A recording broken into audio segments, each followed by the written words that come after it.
want to talk about why people constantly fail at NoFap and how this makes them feel hopeless, and why this hopelessness is actually unfounded and you don't need to feel hopeless. When you attempt something 1,000 times and you fail each time, you can either blame the method or you could blame the problem, right? If I try and jump off a cliff and fly 1,000 times, let's assume I survive each jump, right? Let's say I try to fly 1,000 times, right? A human being, I fail each time. I'm going to think that's an impossibility of physics, okay? A human being can't fly. It's just not possible.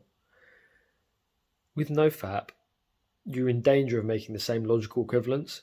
You say, oh, I failed NoFap 1,000 times, therefore quitting porn is extremely hard, if not impossible. The difference is that you're going about quitting porn in a really, really backwards and fucked up way. The thing is, right, let's say I try to jump off a cliff wearing one of those hang gliders, okay? Well, am I going to fly then? Yeah, probably. Probably with 100%, at least 99% probability. If I get taught how to use the hang glider properly, and let's say I have a few practice runs and I'm pretty confident, then in the instance where I jump off the cliff wearing this glider thing, if you don't know what the glider thing, you fucking put your hands on there and then this giant kind of thing behind you which creates the air pushes up and you can kind of glide. Let's say I jump off the cliff wearing this glider thing. Well, I'm going to succeed, okay? The point is that the goal is the same, flight, human flight. The first time, I could jump off a cliff 1,000 times without wearing the hang glider and I'd fail 1,000 times. I could try it 1,000,000 times. I could try it 10 million times and I would still fail. Why? Because it's not possible for a human being to fly, okay? But if I wear this glider thing, it's going to work first time. Now, I'm not saying that the freedom model is going to work first time, although it has done, and people have been messaging me on Telegram thanks bro, I'm done. Great. And then you don't hear from them and they come back hey, how's it going? It's still good? Yeah, it's still good. Okay? So the point is that you don't want to make the logical equivalence to say that quitting porn is hard, because you've been going about it in a really, really terrible way. Only in the NoFap sphere, well, maybe there are other spheres too, but in the NoFap sphere, it's acceptable to have failed 1,000 times using the same method and not change the method. But people don't realize they're even doing a method, because people will believe falsehoods and they don't even see that as part of the method. They just see it as true.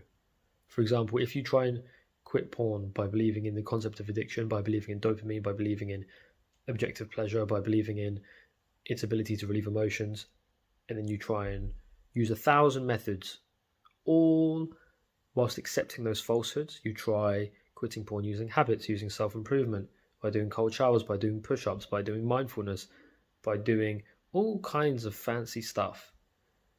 It doesn't matter how many attempts you make using those. You could modify your approach every single time. You're still going to fail because you've got a fundamental logical error right at the root. Your premise is fucked. When your premise is fucked, every conclusion that follows that premise is similarly fucked. The problem with the whole NoFap space is that a lot of these guys tell you to do different shit like affirmations, visualizations, habits, cold showers, gratitude, working out, eating right, eating different food. These are all not attacking the actual thing that's producing the problem. The beliefs. Okay? The point is that you don't need to feel disheartened about having failed 1,000 times in the past, because you're doing something different now. Okay? And if you make the false equivalence of, oh, just because I failed 1,000 times in the past means I'm going to fail next time, you're actually making a logical error, because you're not considering that the test is different this time. If you're doing the same test each time and you failed 1,000 times, yeah, you're going to fail 1,000 first, probably. But if you change the method, well, you've introduced new variables. Now it's different. It's different now. Do you get what I'm saying? It's different now. And because it's different, because you're doing a different test now, you shouldn't expect the same results. Especially because if you go into it with the mindset of expecting the same results as before, it can become a self-fulfilling prophecy. So this is the problem, right?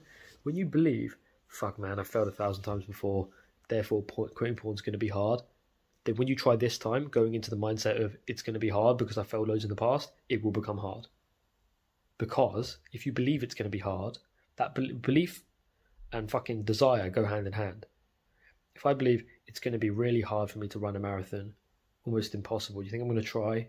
Whereas when I get it into my head that it's possible to run a marathon, and actually it's going to be easy because I can do it. Well, I can do it. A marathon's actually hard, so maybe that's a bit of a false equivalence. Quitting porn isn't like a marathon. It's not physically hard because there's not anything going on physically. It's all in the mind.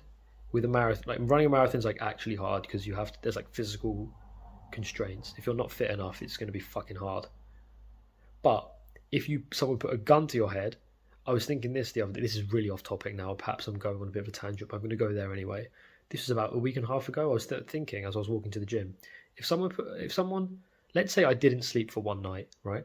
And then someone said, I'm pretty sure I've talked about this in previous videos, but basically, let's say I didn't sleep a whole night, and then someone said, you're going to run 2 marathons in the morning, one after another, and if you don't, we'll kill your whole family. That's going to be the easiest 2 marathons I've ever run in my whole fucking life.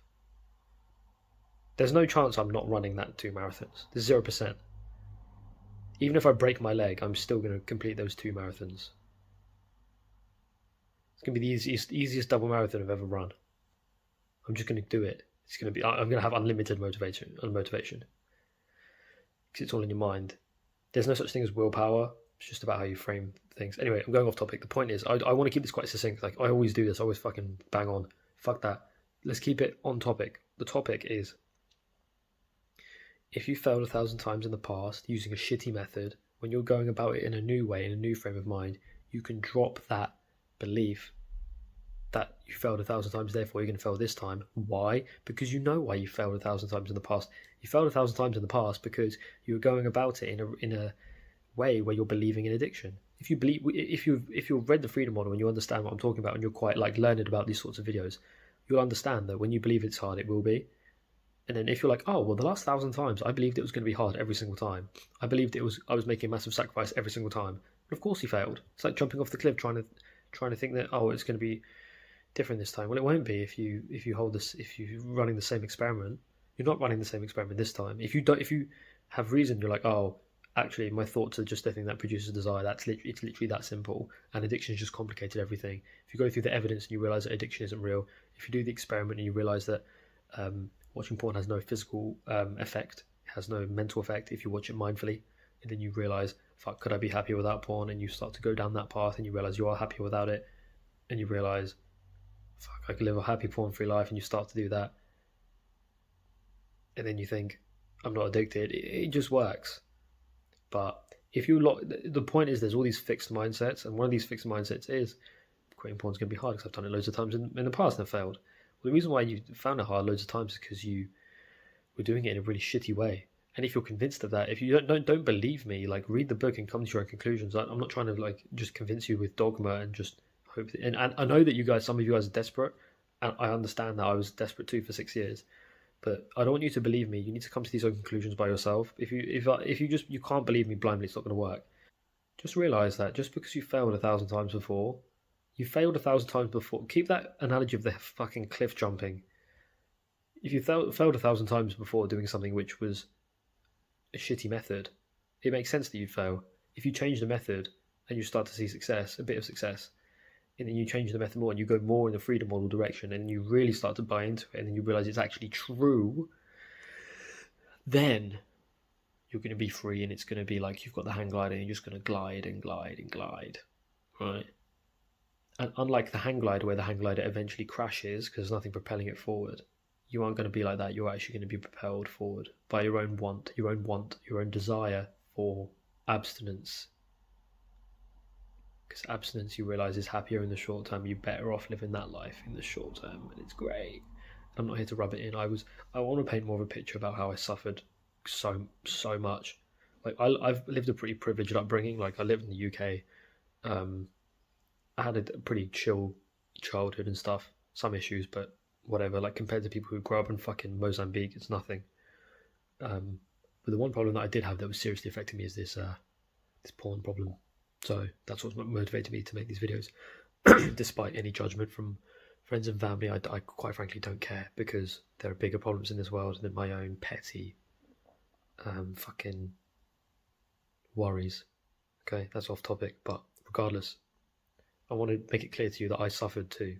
I'm not making these videos from a position where I haven't gone through exactly what you've gone through. I've 100% gone through it, and probably way worse. Once you realize that dopamine doesn't pull on your brain like a puppet on a string, you can choose to quit porn. It can be completely effortless. Now, I struggled with porn addiction, which doesn't exist. For 6 years, I was doing NOFAP for 6 years. It fucking sucked. Then I read the Freedom Model and I just chose to quit porn. And it's effortless. It's a trivial decision. But a giant prerequisite for this, a thing that you have to understand before it can be effortless, is that dopamine does not pull on your brain. It doesn't tug on your brain like a puppet. It doesn't give you urges. In this video, I'm going to debunk the dopamine myth, show you that it's completely bullshit. I want you to really just genuinely take on board what I'm saying with an open mind and realize, is what this guy is saying legit? Are his arguments actually true, or are they false? Come in with this with an open mind, with a place of genuine curiosity. Instead of just believing what I say dogmatically, question everything as we go through. Question whether my logic is sound. Question whether the research I provide is sound. Don't believe me dogmatically. I'm not Hamza. Okay, you don't have to believe everything I say. Just listen to the points and see if it gels with you. See if it makes sense. The main point that I'm going to argue for here is that urges are not caused by some dopamine circuit in your brain. What they call the dopamine circuit in your brain doesn't produce urges. It's just a habit loop. It's an innocent habit loop. So then you're saying, okay, if it's an innocent habit loop, then where do the urges come from? An urge, what we've characterized in the NoFap community as an urge or a compulsion, isn't an urge, but it's just a desire, in the same way that we desire anything. For example, I desire my hand cream, all right? I've got very dry skin on my palm, and when I see dry skin on my palm, I look at it and I think, fuck, if I don't cure this now, my hand's gonna crack, it's gonna bleed, it's happened before, it fucking sucks. So I feel like I need my hand cream in those moments. So similarly, let's say you go out and you come back and you're feeling a bit shit. You think, oh, I need porn right now. I need to just feel better. Maybe you got rejected at the nightclub and you want to come back and you just want to feel better. Maybe you've just been stressed for some reason. You want to feel better. Maybe it's just that you're bored. Maybe you just feel like you're addicted and that you have to. The truth is that your brain isn't producing urges. This dopamine circuit that you think exists, this magical thing, is just an innocent habit loop. The thing is, the habit loop only has oomph behind it. It only has power behind it because of your reasoning in your mind. So if I believed one day that this hand cream wasn't actually helping me and all it was doing was making my problem worse, as soon as I realized that, I wouldn't desire it anymore. I wouldn't want it anymore. Just because I have the habit of putting the hand cream on my hands doesn't compel me to do so. What compels me to do so, and there's no point in characterizing it as a compulsion because it's not true.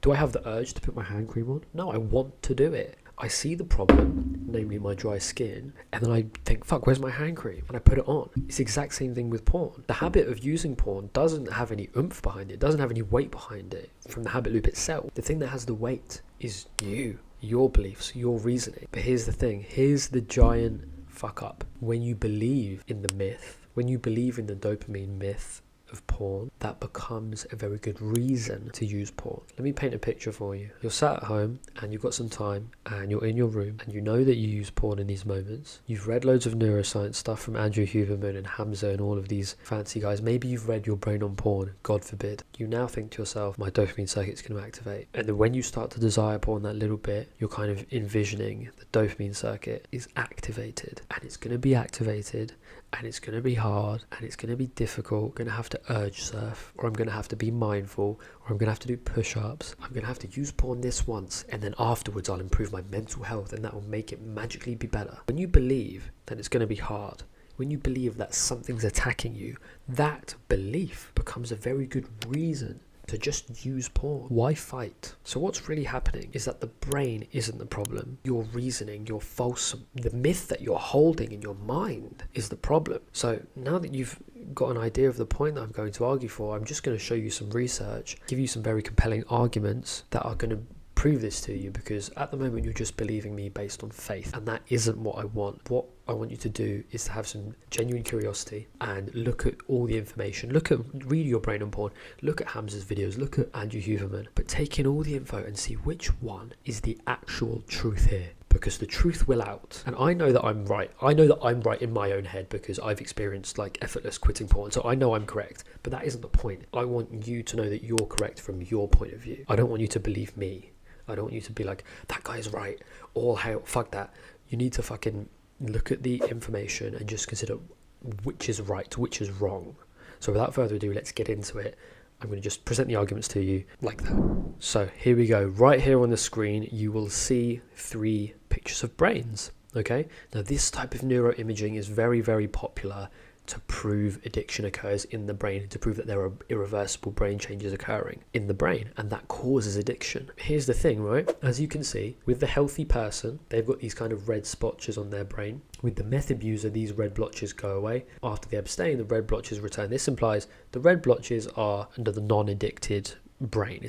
That's how it's viewed, right? The problem is that neuroscience isn't that simple. The key thing to note here is that the person who quit meth at the height of their brain changes. Their brain has already been changed by the meth, and yet they quit. The point is, how were they able to quit? If the brain is the thing that's responsible, if these circuits are the thing that's responsible, then how was he able to quit when his brain was already changed? If we are a puppet moved like a puppet on a string, then how on earth could he have changed? Do you understand? Like me and you, right? Probably been, abusing PMO for like 10 years, right? So your brain's changed now. Like it's changed. Like you've been doing it for 10 years. You've been watching all the fetish bullshit material. Your brain's changed. And yet you can quit easily. How was I able to do that? If my brain was changed and the brain is the thing that's producing the urges, then how, when I changed my perspective, was I able to change? And the same is true with loads of other stuff. When you were a kid, you played video games.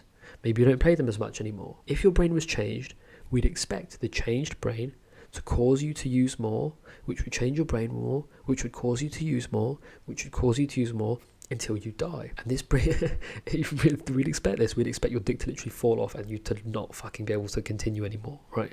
We'd expect a society full of wankers. This isn't what we observe. And this brings me on to point number 2. So here we have another figure. This is actually published by Your Brain on Porn on their website. I'm not sure who did the study, but Your Brain on Porn is publishing it. We can see that people actually decrease their porn use over time as they get older, naturally. The point is that if the brain changes were the thing that was causing PMO, and we have this kind of vicious cycle that the neuroscientists like to bang on about, then we'd expect porn to change the brain, and because our brain has changed, we use porn more, and that changes the brain more, and that changes the brain more, and it goes on this massive cycle. We'd expect it to be like an exponential massive curve upwards. We don't see that. We see people gradually over time, they think, I'm kind of done with this now, and they just stop using it over time. This implies choice. It implies that over time people get bored with PMO and they just stop. Or maybe their life is just bigger now. They've got more shit to do. They've got more responsibilities. They've got better priorities. And so they just change. People choose. My point is, this is evidence for choice, not for addiction. And so now we have the third graph that I want to show you. You might think to yourself, oh, but high streaming internet porn has only been around since like 2007. So of course we're not going to see the older generation being involved with it because it simply wasn't around back then. But here I would invite you to look at graph number 3. Here we see a graph where substance use disorder, which is highlighted in the kind of turquoise color, is going down over time. Now substances have existed for God knows how many hundreds and thousands of years, right? We see consistently drug and alcohol use goes down as people get older.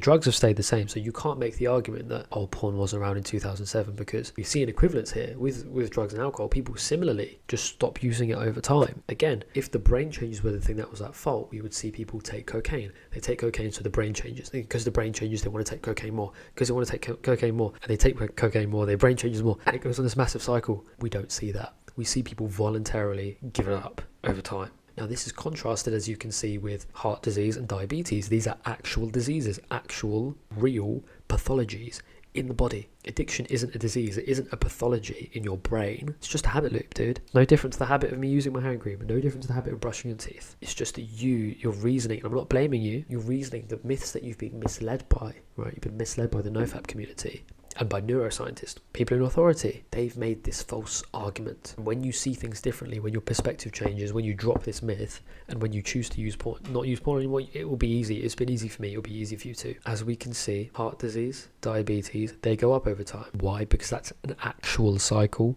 That's an actual disease. Whereas substance use disorder, bullshit term, porn addiction, bullshit term, urges, bullshit term, all of that stuff is going down over time because there is no addiction, there are no urges, there are no the brain changes that we observe are not responsible for addiction, therefore it goes down. So you're probably thinking now, okay, so if I don't believe in the dopamine myth as a kind of tactic, that's the tactic I'm going to use to beat addiction. No, you misunderstand me. Addiction doesn't exist. So you can't fix that which doesn't exist. If my shoe doesn't exist, can I fix my shoe? No, it doesn't exist. This isn't a tactic to get over addiction. This is a complete reframing where addiction, no, it doesn't. Because addiction doesn't exist, you can't fight it. You can't win against it. You can't fix it. But what you can do is just make a different choice. Once you realise, hang on, there's nothing pulling me.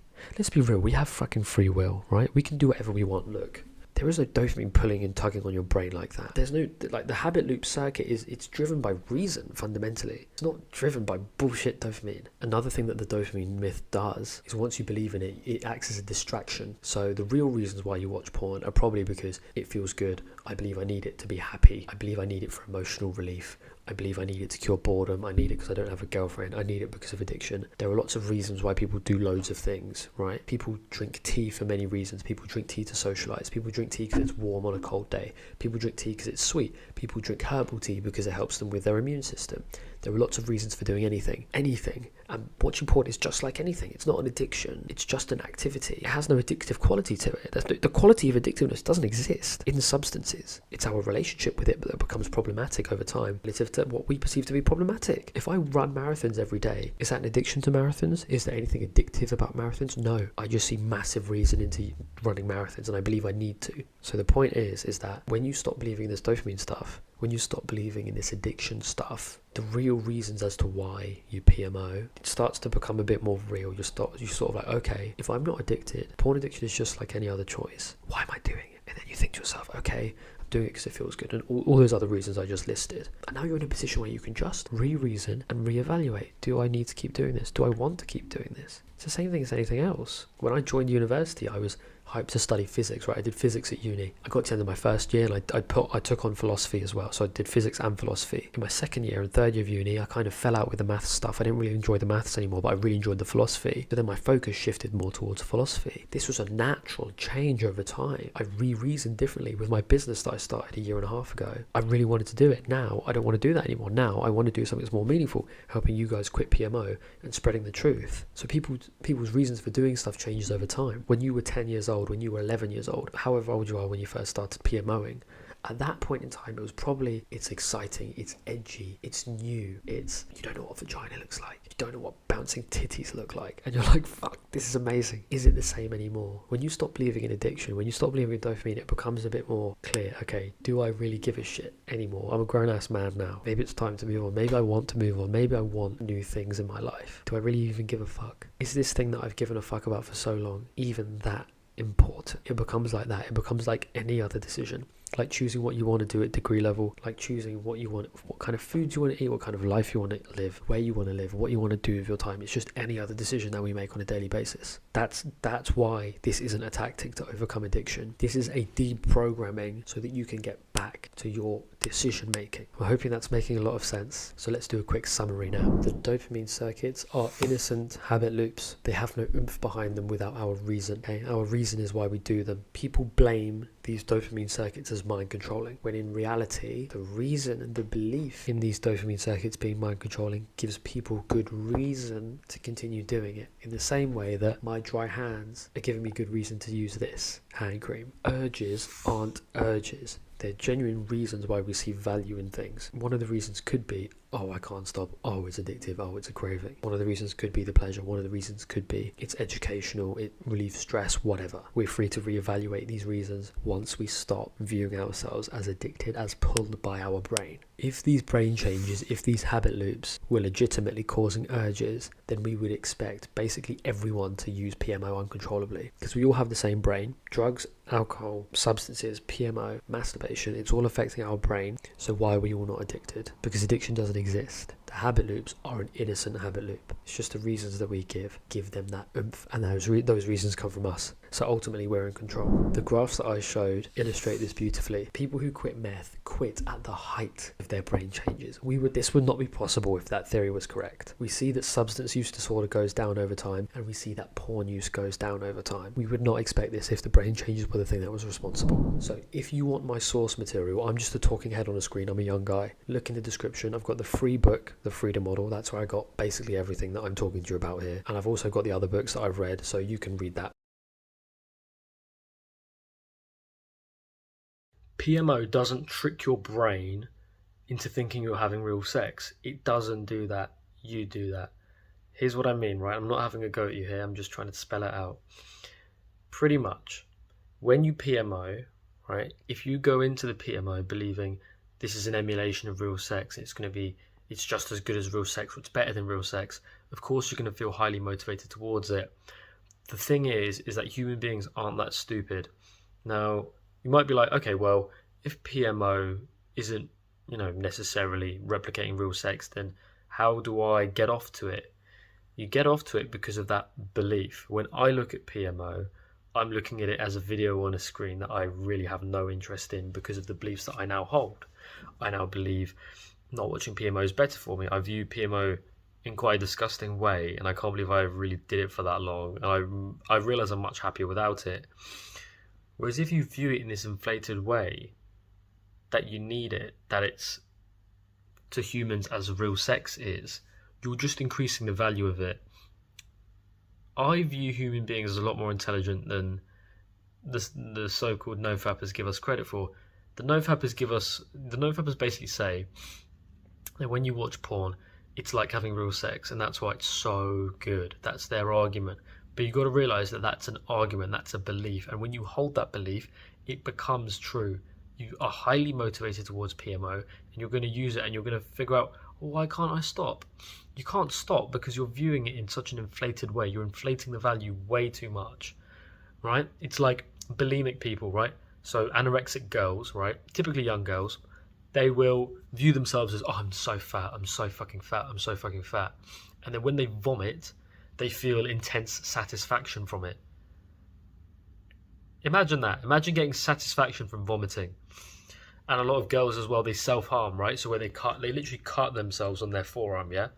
And what that basically does is they get satisfaction from that because they believe that it's soothing them, right? If they're in massive emotional distress, they believe that cutting the physical intent, I would hate to cut myself. That will fucking hurt, and that will damage my skin, and it will be awful. And yet these chicks, right, they'll do that, and they'll see it as a relieving emotional stress. Can you see how you with PMO are in the same boat? This argument by evolution is what really is keeping you trapped, right? If you believe that evolutionarily we need porn and we're never going to be able to resist it, and all of these beliefs, these are all beliefs that will motivate you in the same way as an anorexic person might have the belief that, oh, if I vomit, I won't be fat. And that's what's motivating them. Do you understand? It's not that the belief is true. It's that the belief will motivate you and it will become true, it will become a self-fulfilling prophecy. Human beings are a lot more clever than you think, right? A lot more clever than you think. This stimuli has to go through our belief system before we can feel it. So when I see porn, I just think, I see like trafficked women, this is horrible, like get me the fuck off this. Like real sex is the goat. Do you know what I mean? Like real sex with a woman that you like. That's where the goated sex is. It's not on this screen. I don't even want it, like fuck off. It's grim. That's my perception, right? And you can have this perception too if you deconstruct all the value. I'm not saying look at porn and just force yourself to believe this is disgusting, this is disgusting. No, that's not how you do it. You need to deconstruct the value that you see in it, not create costs for yourself. If you create costs for yourself, you're just doing NoFap. And how has NoFap been working for you? Not well, I guarantee it. Why? Because NoFap, the ideology, purports beliefs that inflate the value of porn. They make it, porn is so good, but you have to resist. What the fuck?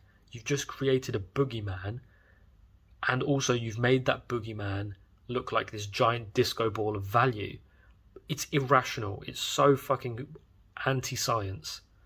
what you want to do is you want to change your perception of porn so that, am I getting the value that I'm really getting out of it? Is porn evolutionarily really trapping my brain? Is porn evolutionarily really this thing of extreme pleasure? And when you start to question that, the value of porn goes down and your desire goes down. It's the same with the anorexic person. They as soon as they start seeing themselves as, oh, I'm actually a healthy weight. Oh, I actually don't need to vomit. Oh, I'd actually be happier not vomiting. I'm actually happier gaining a bit of weight. Oh, I'm not addicted. Oh, I look better now. Oh, people are complimenting me a lot. Maybe I am looking better now. Maybe I don't need to vomit. Maybe I wasn't a fat fuck after. And they start to change their mind and they become a lot happier and they stop their problem. You don't need PMO. It's not this evolutionary thing that's trapping you. Human beings aren't that stupid. We aren't.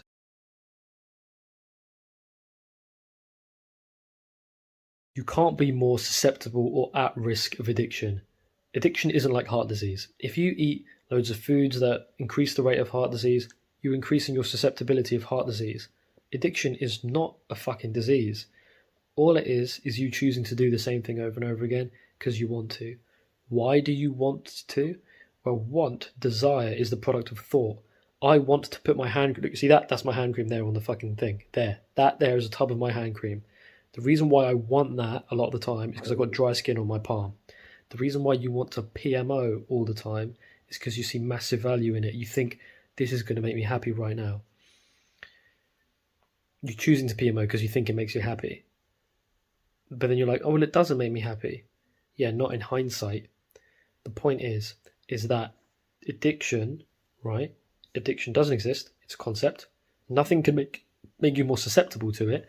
The thing that's going to make you unsusceptible to it, where you have a zero chance of addiction, is by realizing that you are fully in control of yourself, you have mental autonomy, and you produce desire for stuff through thought and reason. I reason that I want my fucking hand cream. I reason that I want to be abstinent from PMO. Therefore, if I feel a desire for abstinence. If you see massive value in PMO, you're going to desire that. Instead, if you see massive value in abstinence, you realize there's nothing stopping you. You really realize there's nothing stopping you. That desires are a product of your own mind. Urges don't come out of nowhere. And then you can desire abstinence by moving towards it if you wish, without a sense of sacrifice, because you've come to the conclusion genuinely that the abstinent from PMO life is the best fucking life for you. Really. There's no doubt about it. You look at PMO and you're like, fuck, I don't even care. I don't even care about that. I don't care about seeing the latest porn clip. I just don't care. I'm done. You know? And it's not like, I'm done. Let's go. Let's do this. No. You're moving towards happiness. You're getting happiness, right? You're getting that. You want to quit. There's nothing that can make you more susceptible because the addiction, right, doesn't exist. You're just choosing something out of happiness. You can change that through the power of your mind. And not through the power of your mind like willpower, through changing your perspective about what you want. What you fucking want. Moving towards happiness. Moving away from, and you don't want to be like, you don't want to be forcing yourself with consequences. You don't want that. You don't want to be miserable during your abstinence experiment. When you're experimenting whether abstinence is good for you, don't be stressed. Move towards it. If you think that things make you susceptible to addiction like it's a disease, that's proof that you believe in addiction and therefore it's going to be hard for you. You get it? You don't need to fucking struggle. You don't need to be worried about things that are going to trigger you. I'm alone here in my room, yeah? This is the prime place to PMO. Yeah, I desire PMO 0%. You could be the same. You could be in the prime place where you have all these triggers and there's nothing that can make you PMO. There's nothing that can make you desire PMO. That's a step back, right? People would be like, oh, you just got to resist the desire. No, you don't have to resist. You produce the fucking desire. You produce it. You don't need to resist anything you produce. Just don't produce it. How do you don't produce it? Don't fucking see massive value in porn. Don't see yourself as addicted and see massive benefit in not using porn. This is why NOFAP can fuck you up, because NOFAP says that you can be triggered by things. NOFAP says to avoid your triggers. NOFAP says to surf the urge. Don't block the urge out, man. Just ride the wave and it will be over. Fucking idiots. Fucking morons. I was caught in this stuff, so I can't really call them morons. So I feel bad every time it slips out and I call them morons, because at the end of the day, they're just brainwashed. And you can't blame someone for being brainwashed, really. I was brainwashed for years, so... yeah, I mean, all the ideas I'm getting are from the freedom model. No susceptibility to addiction, because addiction isn't a disease like heart disease. Heart disease is a real disease, so is cancer. If you eat certain foods, if you live this type of lifestyle where you smoke or do whatever, it's going to increase the chances of you getting cancer. Nothing can increase the chances of you getting addiction, because you can't get addiction. It's not a disease. People just make certain choices. People in one neighborhood probably have different shoes than people to another neighborhood. People in a rich neighborhood have different shoes, different style to people in a poor neighborhood. People in a poor neighborhood choose to PMO more or choose to use drugs more. People in a rich neighborhood choose not to do that. Why? Because of the various conclusions that people have come to in their own mind as they're growing up and as they learn. People come to certain conclusions. Some people believe in addiction. Now you're primed to become a fucking addict. When you don't learn about addiction, you can smoke as much weed as you want, you can drink as much as you want, you can PMO as much as you want, and then one day you could be like, I don't fancy it anymore, I'm just going to reduce my amount. You reduce the amount and you just quit. That's what I did with alcohol. Didn't really fancy it anymore, stopped.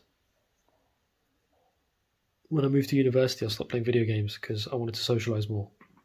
I just stopped. I didn't want to do it anymore. I wanted to move on. I wanted to be happier in the new life. Now, it doesn't mean you need to change your surroundings as well. Like, I'm in this fucking bullshit room, the PMO room, but I don't want to do it because my mind has changed. The environment, you don't need to change your environment. Your mind can just change. Change your mind. Don't view yourself as an addict. Move towards positive vision. And as the days go by on your abstinence experiment, you will feel like, I'm getting better, I'm loving this. And you'll feel amazing knowing that nothing can bring you back. Nothing can bring you back towards PMO. Only you can. And because you are aware of your own autonomy now, you won't. You don't want to. And if you do want to, you want to. Genuinely. But chances are you won't. Chances are if you're watching this video, you want to be done with it. And you probably will abstain. Okay? That's it.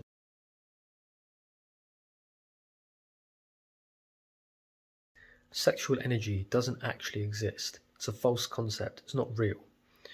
When you feel as though, I've got a surge of sexual energy, and to disperse that sexual energy using fancy breathing techniques, what's actually going on is you see a reason to get sexually aroused, right? Something doesn't cause you to become sexually aroused. You choose to be sexually aroused. Let's say you see a nice girl or something, and you start fantasizing about her. The girl doesn't cause fantasy. You actively fantasize because you see reason in engaging in that. Maybe it feels good to fantasize about her. Maybe it feels as though I'm addicted and I have to do it.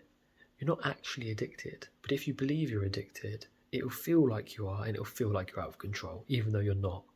So, just to recap, sexual energy. What people think that is they think that I see something sexy, and that sexual energy becomes activated in me without my will. But instead of using the word sexual energy, let's use the word desire, because that's all that's going on. When I desire tissues, when my nose is runny, do I have some tissue craving energy? Do I have tissue energy? No, I just want the tissues. But for some reason, when it comes to women, when we catch ourselves thinking about girls and becoming erect, we think that that is a symptom of our biology and not a symptom of our mind. Now, I'd almost never think about chicks. That isn't a testament to my low testosterone, because I used to think about chicks non-stop. And my testosterone level is presumably the same. If anything, it should be higher now that I've quit porn. Supposedly, my testosterone is supposed to increase. I don't necessarily buy that, but if you do believe in that, then, you'd expect me to have more sexual energy when I actually don't think about girls almost ever, because I don't see much point in it. Do you get what I'm saying?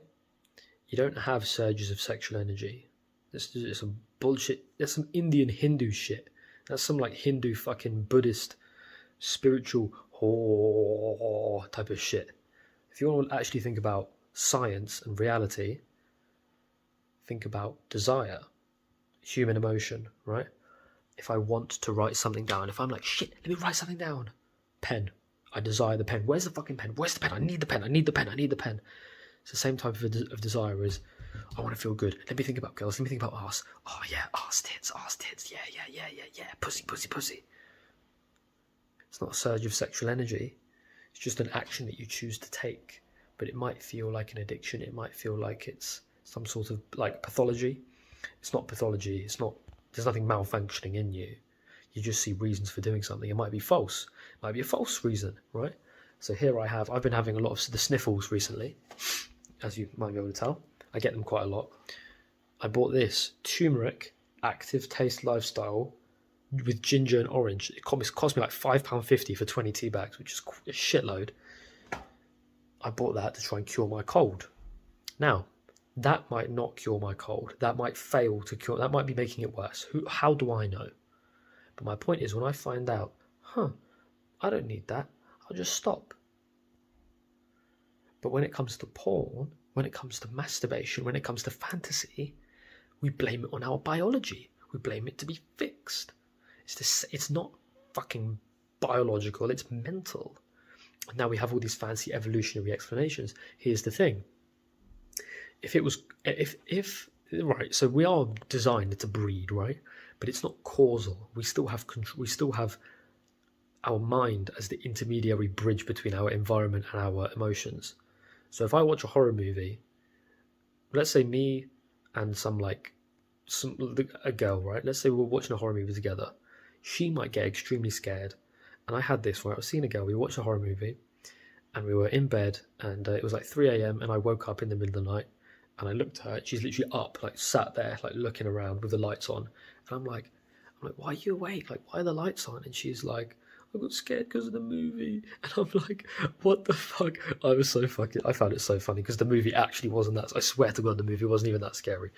Anyway, she was literally sat up, and I was like, why the fuck are you awake? It's like 3 a.m. I fell asleep straight away.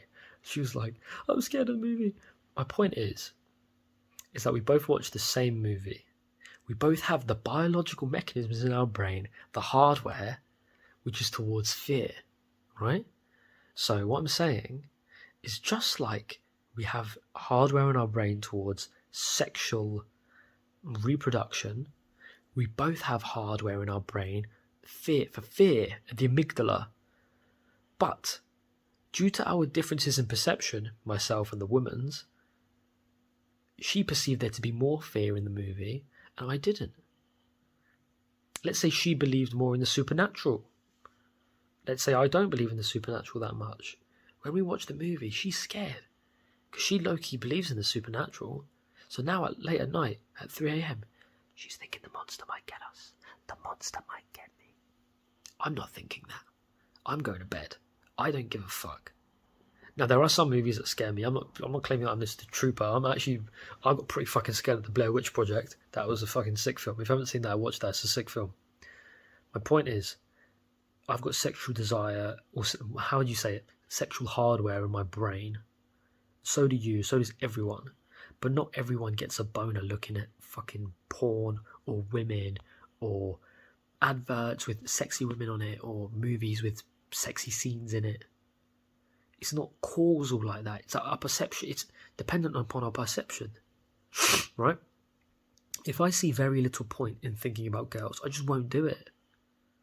I don't see much point in getting this deodorant can and going, oh, and going like, pretending it's a fucking boat like I'm a child or something. That's fucking retarded level shit. That's like retarded. So I never do that. I never go like, deodorant, fucking, like, what is that? I never do that. That's the first time I've done that in my whole life. So think about that. That was retarded and pointless. So I never do it. Now, if you have the same perception about porn and the same perception about women's bums in your mind, instead of viewing it as this biologically causal thing, embrace your own fucking free will and think, do I really need... First of all, accept it. Right, so you'd be like, okay, I like thinking about bums, right? And then you can, now you've admitted it, you can kind of think, do I really need to be doing that? Is it true that it's biological? Is it true that I need to do it? Is it true that I'm addicted? Can I be happy without it? Do I need to do it? Maybe you like doing it. Maybe you don't want to stop. Do you, man? Do you? But my point is that it's not the case as though it's some biological sexual energy which is being kind of produced in the balls by some magical concept and the Hindus figured out how to disperse it. This is all like Eastern like bullshit. This is like the type of bullshit you see when you read fucking like esoteric like bollocks. And I'm not denying spirituality and stuff, because I think it has its utility in terms of like shit that you can actually prove. You don't want to believe in stuff that you can't prove. You know, you can't prove sexual energy, whereas you can prove the idea that sexual desire comes from our perception, as I just explained.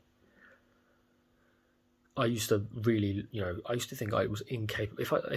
I used to think, right, if there was a hot girl that walked past, I have to look at her ass. I literally believed that I had to. And I used to literally behave like that. Whereas now I don't do it anymore because I don't see any point. I realised I didn't have to do it. I realised it was not a fact of biology. It wasn't a fact of fixed dopamine circuits. And I could just change by failing to see any point in it, in the same way that I failed to see point of this deodorant doing the fucking whatever fucking fuck that was. Alright? I hope that makes a lot of sense. Stop believing in Hamza's concept of sexual energy. It's such bullshit. Like, read the Freedom Model instead. It's way better. The concept of sexual energy is as bullshit as, like, it's just fucking bullshit. It's just bollocks. It just doesn't exist. What you feel to be sexual energy is your own desire. It comes from your own fucking mind. It doesn't come from your balls. It doesn't come from biology. It's not out of your control. And that doesn't mean you have to resist urges. You just don't have you can choose to not have the desire. I don't desire to do this with the fucking thing because I see no point in it. That's it. I want to talk about whether PMO is really a solution to our problems. So in order to get a good frame of mind, I want to talk about how you're a fish in water. If you are a heavy PMO user, you probably see PMO as a genuine solution to a lot of your problems. If you have a shitty feeling, say you go to the nightclub and you get rejected and you come back and you feel rejected, or say you just feel shit, you woke up on the wrong side of the bed, you think PMO would be a nice break, it would be a nice way to take the edge off, right? That's the way you think in your brain. Think about another vice or another thing that you could be doing that people do use to take away stress or negative emotion. Some people will wake up on the wrong side of the bed and they'll take a nice big toke of their vape, and that will be their thing. Or maybe it's weed, maybe it's a bong hit, or maybe it's alcohol. Some people do that. They wake up and they'll have a shot or they'll drink straight away in the morning. And it's a shameful thing that they hide, but they do it. Or junk food or coffee when you wake up in the morning. These are viewed as solutions. What will happen if you didn't do those? Would you die? Would you actually die? If you woke up in the morning, let's say you're a fat person, right? You wake up in the morning and you have junk food straight away just to take the edge off. And you believe it genuinely does take the edge off. If that fat person just didn't eat that junk food, would they die? Would it be the end of the world? No. If they believe they were addicted, they might feel deprived and they might feel as though they're missing out. That's the problem.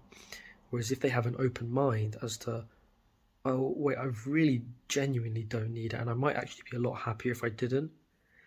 Let me give myself that chance. Let me give myself that opportunity to experience this moment in time and see whether I'm genuinely happier, and be open-minded to that possibility. When you're closed-minded to that possibility, when you're in the mindset of I'm addicted, now suddenly when you try to see if you could be happier in that moment, i.e. you just try and survive, you're going to feel like shit and it's going to reinforce the belief that you're addicted. Do you see what I'm saying? It's all about your framing of mind when you're going into it. Are you being open-minded to the possibility that you could be happier, genuinely, in not engaging in PMO, in those moments of stress, in those moments of boredom? Are you open to that possibility? Or are you fixed in your view such that if you don't PMO, you will be genuinely missing out on something that could actually really help you? The reason why I bring up things like junk food or cigarettes or alcohol first thing in the morning, for example, is because you can clearly see now from the outside. As I said, you're a fish in water because you're the heavy PMO user, right? But you're not a heavy eater, or you're not a heavy smoker, or you're not a heavy alcohol user, right? what you can therefore do is you can look at other people's vices and think how stupid it looks on the outside, which it does. I remember the other day I was at the bus stop and a guy, he was working at Tesco, and he came out of the Tesco, he came to the bus stop, and he had his vape out, and he was literally, he'd been working all day, clearly hadn't had a chance to vape all day. He come out of that bus stop and he's just smashing that vape, smashing it. And in my head, I'm thinking, good Lord, I could not imagine doing that. I've had the vape before and that shit gives me a headache. Oh, I was watching him doing it. I was like, good God, my friend, you really, how is that nice? But he views it as a solution. Similarly, if someone could hypothetically view you from a third person perspective, from a bird's eye view, and see you PMOing furiously, for lack of a better term, they would think, good Lord, what is this guy doing? And so what you can therefore do is you can be that third party. You can imagine, okay, I see this guy drinking a shitload, and you've been clubbing before, you've been to a pub before where someone's wankered, and you're like, there's no way that guy's enjoying this. He is fucked. Like, I'd hate to be that guy right now. Or maybe you see someone smoking cigarettes, like, and you're like, good Lord, how on earth do you do that? Or you see someone, like, if you imagine someone eating like a whole packet of Haribos and just like smashing it down, you're just like, good Lord, that cannot be helping you. Like that's so insane. When you saw that, is going to open your mind now. Okay, maybe I'm that guy, but with PMO. Maybe I can actually be happier in the worst moments of stress. Think about it. In the worst moments of stress, in the worst moments of boredom, in the worst negative emotions, never will you think to yourself, I'm going to go to the shop and I'm going to smash a whole packet of Haribos. And even if you are that guy, maybe you can't think about it in terms of cigarettes. You'd never think, I'm going to go and chain smoke a fuckload of cigarettes. Or maybe if you are the smoker, you can't think about it with alcohol. There's something in your life that you cannot fathom that being a solution for that moment. You get it?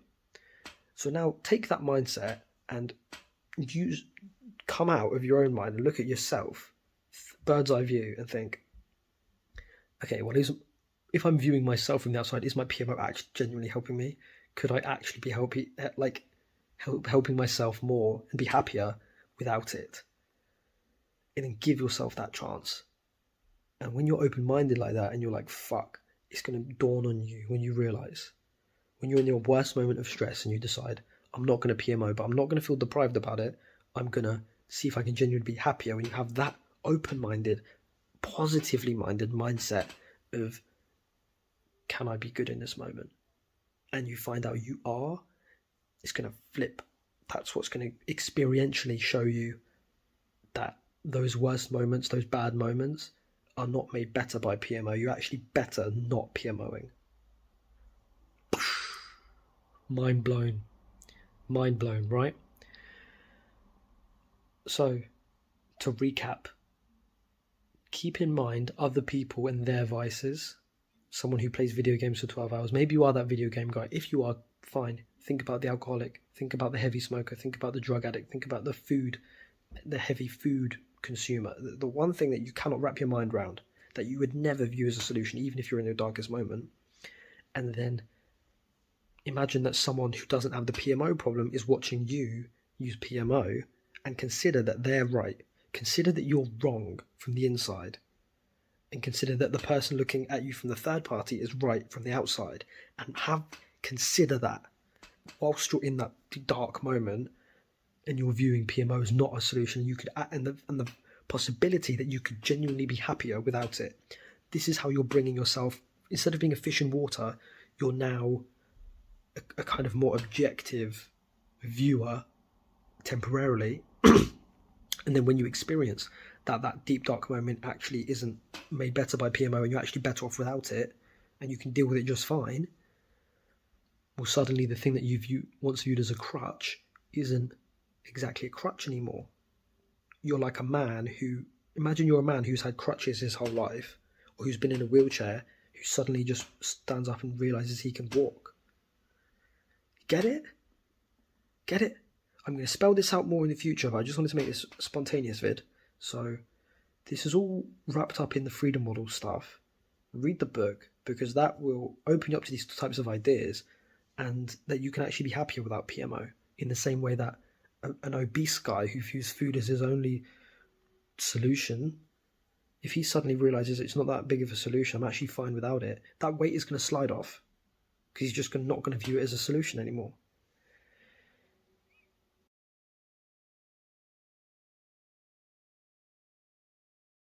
I've just thought of a really good argument as to why your balls being full of sperm or there being sexual energy inside of you needing to come out isn't a good argument as to why people use porn. Here's the deal. When you feel hungry, you're gonna feel hungry, like, no matter what. Even if you fast, the hunger signal might go down or whatever, but there's gonna be some level of hunger there, right? You're gonna feel like, okay, there's something in my body telling me that I should eat. Okay? If you feel like you want to vomit, right? If your body's telling you, let's vomit, you're gonna feel nausea in your body. If you cut yourself on your skin, you're gonna feel the sting of pain. But here's the deal. When you don't jerk off, your balls are full of sperm. When you don't jerk off for, let's say, a month or a few weeks, let's say like 2 weeks or a month or 2 months, your balls are equally full of sperm and semen or whatever the fuck is in there, I don't know, across the board, across the time. But you only feel like, I need to release sperm at certain points. If your balls were full of sperm all the whole time, then why is it you only feel as though you need to release at certain points? If you have a cut on your finger, that pain, that stinging pain is going to be there whilst that cut is open. Now the cut might scar, or was it called scab, and might heal over, might kind of, the blood will clot and it will close up and it won't sting as much. But if that cut is open, it's going to fucking sting no matter what. If you're hungry, even if you fasted, you're going to feel hunger. That's natural. If you feel nauseous, like your body needs to vomit, it needs to expel bacteria, or something, maybe you've eaten something dodgy, you've got food poison, your body's telling you, bruv, we need to get this out. Or if you need to have diarrhea, I'm sorry for getting crude, if you have the shits, right, your body's telling you, we need to expel this, we need to get it out. Whereas with the sperm, and that's constant over time. But with the balls sperm argument or sexual energy argument, why does it supposedly fluctuate? It's because it's not sexual energy, it's not your balls being full of sperm, it's just you mentally wanting to jerk off. Simple. You want to jerk off. That's why. But then you're blaming it on a biological thing. Oh, it's the testicles. Oh, it's the sexual energy. Oh, it's the chakras. Oh, it's the fuck all of that. It's, and I'm not saying like dogmatically believe me. Question it yourself. Is this true? Am I true? Question my argument. Play devil's advocate, please, in the comments. Say, no, you're wrong because of this. You're wrong because of that. You're wrong because of that. Let's, come at me. And I'm not. I don't mean like fucking. We're gonna have a battle. We're gonna have a civilized discussion. But the point is, like, why would it fluctuate? It's not fluctuating. You're like, there might be hormonal cycles, but why is it you can go like a whole 2 months without wanting to jerk off? Why is it you can go a whole year without wanting to jerk off? Why is it you can go however long to just not wanting to jerk off? Why is it that I could jerk off now and then wait 3 weeks and not want to jerk off the whole time if my body's trying to expel semen and I'm not resisting it and I'm not battling it and I'm not like ignoring it or whatever? Like, what? Like, you might have blue balls, but that isn't a case for want. That doesn't mean you want it. So, you see what I mean? Like, let's say you feel blue balls. I had this, right? Just because you feel blue balls doesn't mean you're going to feel like this insane urge to jizz. It doesn't come into the realm of want, because want is your evaluation. It's like, okay, do I want to jerk off? If I want to jerk off because of blue balls, that's because of the want, not because of the blue balls. It's because you want to do it. And you want to do it because of reason. You think, I need to get rid of this. What if you question that? If you're like, what if I don't want to get rid of this? What if I'm happy and not doing it? Do you get it? The want isn't this constant want. And as I said, even with the blue ball situation, that isn't fucking constant at all. It's not constant. Even though your balls are equally full of sperm, no matter what, there's no constant ache in the testicle. That's not a thing. That's not a fucking thing. You only get blue balls really when you like think about sex a lot, and then you get aroused, and then you don't jizz. Do you get what I'm saying? So, let me know what you think about this argument. Is the balls and sperm thing, the sexual energy build-up, is that the same type of thing as hunger or feeling nauseous or having a cut on you and then feeling that pain constantly? Because you don't feel it constantly. You'd expect to feel it constantly because it's constantly full.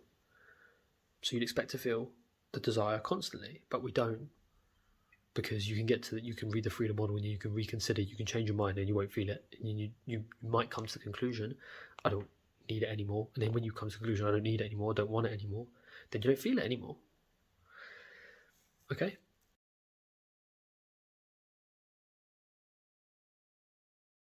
Self-improvement habits, whatever the fuck that means, it won't help you quit porn. Now, if you're watching this video, I'm going to assume that you've watched all of my other ones, or you're familiar with the sort of stuff I post on here. But pretty much, this is an indirect way of going about it. When you want to make a change like quitting porn, right, it's a decision, and it shouldn't be indirect. You shouldn't make it conditional. So it's not like, oh, if I do my self-improvement habits, then I won't watch porn. Chances are you've had days, many days, where you've done your self-improvement habit. And I've got nothing against these self-improvement habits, right? I don't do them anymore because I don't think they do jack shit. But you might have a morning where you do your self-improvement habits in the morning, right? And it might be great. But then you watch porn in the evening. But then you create some other excuse as to why you did it. Oh, I didn't do the self-improvement habits well enough. Or some other stress got the better of me. There's always a reason. There's always a reason as to why you did it. The thing is, right, it doesn't matter. The self-improvement habits have no bearing on whether you watch porn or not. You've just made a condition there. You've made the condition of, if I do my self-improvement habits, then I won't watch porn. But then you watch porn anyway. But then you sort of mentally discard that reason and think, oh, well, forget that. No, I'm still right. Still, if I do my self-improvement habits, I won't watch porn. You don't kind of consider that it's not working, right? And I've been there. Believe me, I was there. Right, I was there. This isn't anything that I'm like having a go at you about. I was there. What I'm saying, right, is that you don't need to do these. You don't need to make it unnecessarily conditional. You don't need to be like, oh, I need to do self-improvement habits in order to quit porn. They have no relation to each other, because the reason why you watch porn has nothing to do with self-improvement habits. The reason why you watch porn are due to your reasons that you see greater happiness in porn, right? And these are all reason-based. These aren't due to external conditions at all. It's an inside job. It's internal. Your decision to do anything in life is the result of your internal mindset, right? Especially because we live in such a comfortable world. It's not like people are putting a gun to your head and telling you to do stuff. This is a very kind of like easy world. And so everything that you want to do is due to your beliefs, not due to the environment. You're not fighting an addiction here, right? There's nothing to fight. You just need to decide. And you decide through changing your beliefs. It all comes down to beliefs, right? All of it. Me saying, oh, you just need to decide, isn't me saying, oh, you can just decide. You can decide based on your beliefs. But if your beliefs are fucked up, it's hardly a choice. If your belief is, I need porn to be happy, it's completely rational and logical for you to choose porn for that reason. The point is, the self-improvement habits have no relation at all to why you watch porn, and they have no relation as to why you want to quit porn. There's no relation there. By creating a relation, by creating a connection, all you've done is made it conditional. So now on that morning where you don't do the self-improvement habits, oh, I'm going to watch porn. And guess what? It becomes a self-fulfilling prophecy. Not because of this lack of self-improvement habits, but because you've created that connection in your mind. Right? It's all a mental thing. It's a mental connection you've made. And therefore, when you lack it, you do it. You do the porn. Don't make it unnecessarily connect, And chances are this is driving you fucking nuts. This is driving you crazy. It was driving me fucking crazy. If you listen to Hamza and people like that, they're telling you, oh, if you meditate, if you do gratitude journaling, then that means you're going to fucking not watch porn. Bollocks. It's bullshit. You know that because you've experienced it. If you want to actually quit, you have to change your beliefs. You do that by reading the freedom model, going through that process, thinking, undoing those learned connections, seeing more value in abstinence, and then abstaining, and then just being happy about it.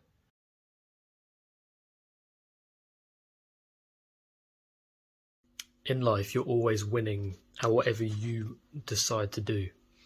When you watch porn, you're not losing. When you masturbate, you're not losing, you're winning. Because you've decided that masturbation and porn is useful, is valuable, you believe that, and you're winning at it. It's not about willpower. Quitting porn has never been about willpower. It's about your perspective. Why is it not about willpower? Because you're not willing against anything.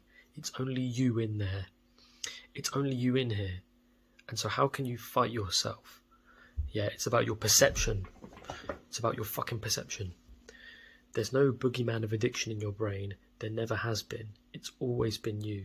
You just have been deluded into thinking that porn has problem-solving capabilities that it doesn't have. Can't relieve stress. It isn't the most pleasurable thing in the world. With pleasure, right? Go to the movies. Is that not fucking more pleasurable than porn? Have you ever been out with your mates and you're crying with laughter so much? Is that not more pleasurable than porn? If you actually watch porn mindfully, it isn't that good. You jerk your dick, you look at the porn video, and if you just mindfully realise, like, how pleasurable is this? You start to realise it isn't that great. And then you ask yourself the question, okay, well then why am I compelled towards it? Because you view it as being a problem solver. You view it as being extremely pleasurable. You view it as having stress relieving properties. You view it as having loneliness relieving properties. You view it as relieving your sexual desire. As, oh, I need to masturbate, men need to masturbate, neuroscience, evolutionary psychology, bullshit. In this NoFap space, there is so much BS about evolutionary psychology, about dopamine, about serotonin, about the Coolidge effect. It's in all the books, it's in Your Brain on Porn, it's in Easy Peasy, for goodness sake. It's everywhere. Every NoFap YouTuber is talking about it, and it's just bollocks. You are the only one in there. You are the only one who can change your beliefs, and when you change your beliefs, your reality fucking changes. People change their mind all the time. You don't need like self-help or psychiatry or any of this shit. You just need to question, is this giving me what I think it is? Could I be happier doing something else? It's the same as any other decision in life. The only difference isn't the difference in terms of the substance. The difference is what you've been taught and what you've believed. Have you ever noticed that with your NoFap journey, your friends that aren't on NoFap don't seem to have this problem? They're not complaining about it. You might be like, oh, well, they're lesser men and they don't care about, they're cool with jerking off, they're alright with it.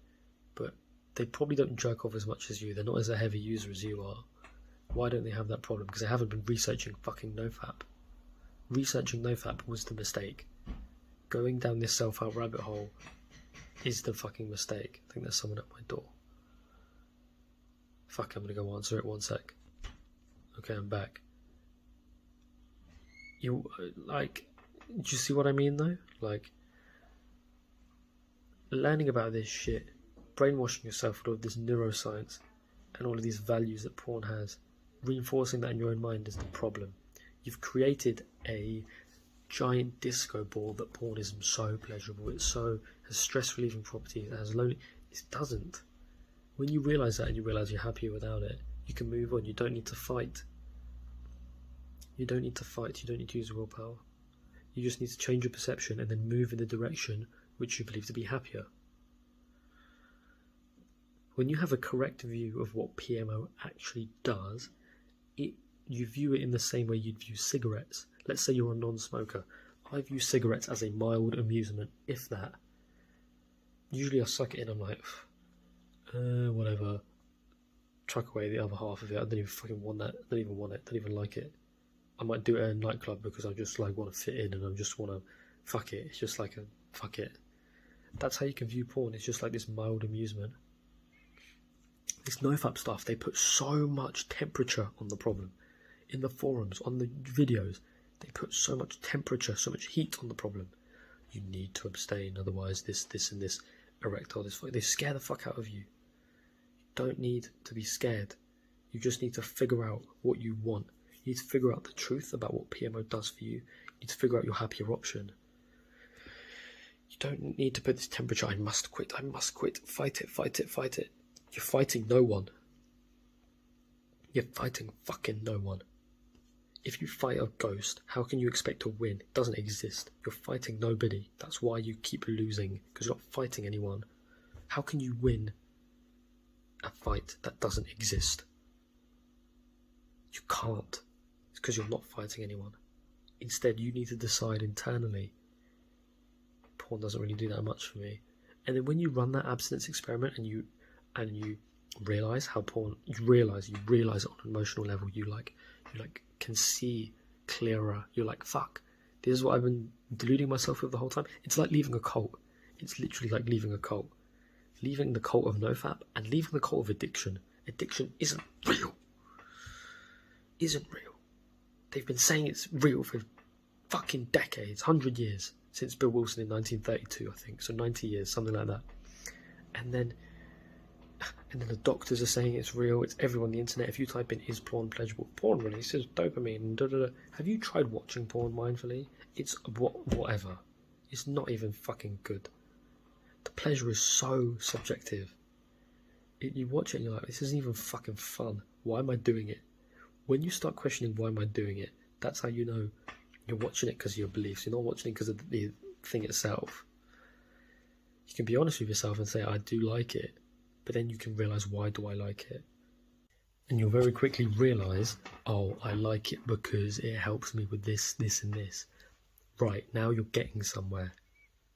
If you realise, oh, it's helping me with stress, does it help you with stress? And then when you question that, when you put that shit under the microscope, with NoFap, they never talk about, why do I like porn? Or masturbation, they never talk about that. They're always banging on about the consequences. They're not banging on about what is it that I like. They only talk about the consequences. If you read Your Brain on Porn, it's one of the most horrific, but I really don't like that book anymore. Fuck that book.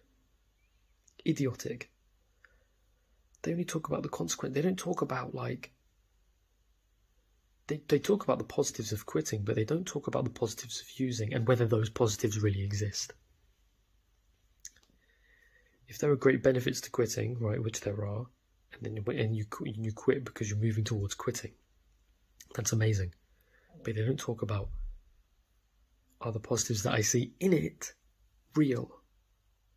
Because if you did put that under the microscope, you realise it wasn't real. And then once you realise it wasn't real, now the only positive direction you can move in is towards abstinence. Otherwise, you're having this deliberation in your mind. You're having this battle of... It's not a battle with anyone. It's just you flip-flopping back and forth. That's what it is. It's like, do I choose chemistry for my degree? Do I choose physics for my degree? Do I want to choose engineering? Do I want to choose computer science? I was flip-flopping back and forth for a long time. This is no different. But as soon as you see the benefits aren't what you think, I thought to myself, what are the benefits of doing a chemistry degree? I can become a chemical engineer. I can become a... There's not really much point. Do I really enjoy chemistry that much? Not really. I tried to do physics. I was like, physics, there's a lot of benefits in that. I could become a scientist, an engineer. I could do physics and philosophy joint honours, which I think would be really interesting. There was more benefits, so it was at the end of the day, it was a no-brainer of which degree I wanted to choose.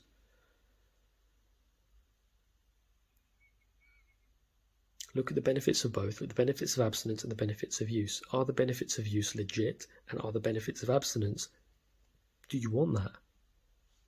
Once you realise that it's just a decision, and then when you make the decision, when I moved into my university halls, I was apprehensive. You will be too if you haven't gone to uni. If you have gone to uni, you'll realise, or when you join a new job, you're apprehensive, you're not sure. When you quit PMO, during those first 2 weeks or first week, you might be unsure. It's natural, it's normal. You're not sure. You're just in that state of seeing, experiencing. Is it okay? When you join a new job, I always think to myself, if I join a new job and I don't like it, I can just quit within the first month. No harm dealt. Right? No harm fucking dealt. Same thing here, like, just see, do I prefer it? And then if you do use again, think about, why did I use? What benefit did I see? And then you debunk that benefit, and then you try again, and you just start to pluck away these benefits like fucking weeds. And you're not battling anyone, you're just thinking, what are the benefits? When I joined, and when you join a new job, you might be like, there are loads of benefits here, and you start to realize, was there many benefits in the last job? Well, not really. It's just decision making, for fuck's sake. It's the NOFAP that gets you confused. It's the NOFAP that makes you believe you've got to battle this neuroscience.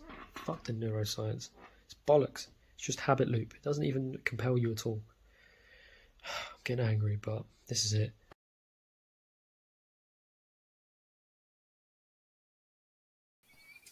This is going to be a mini lecture about the causes versus reasons of porn use. If you want to get this from the horse's mouth, please read the Freedom Model. I'll link it in the description. It's a free book. You can use the coupon code. It will take the money down from $13 to $0.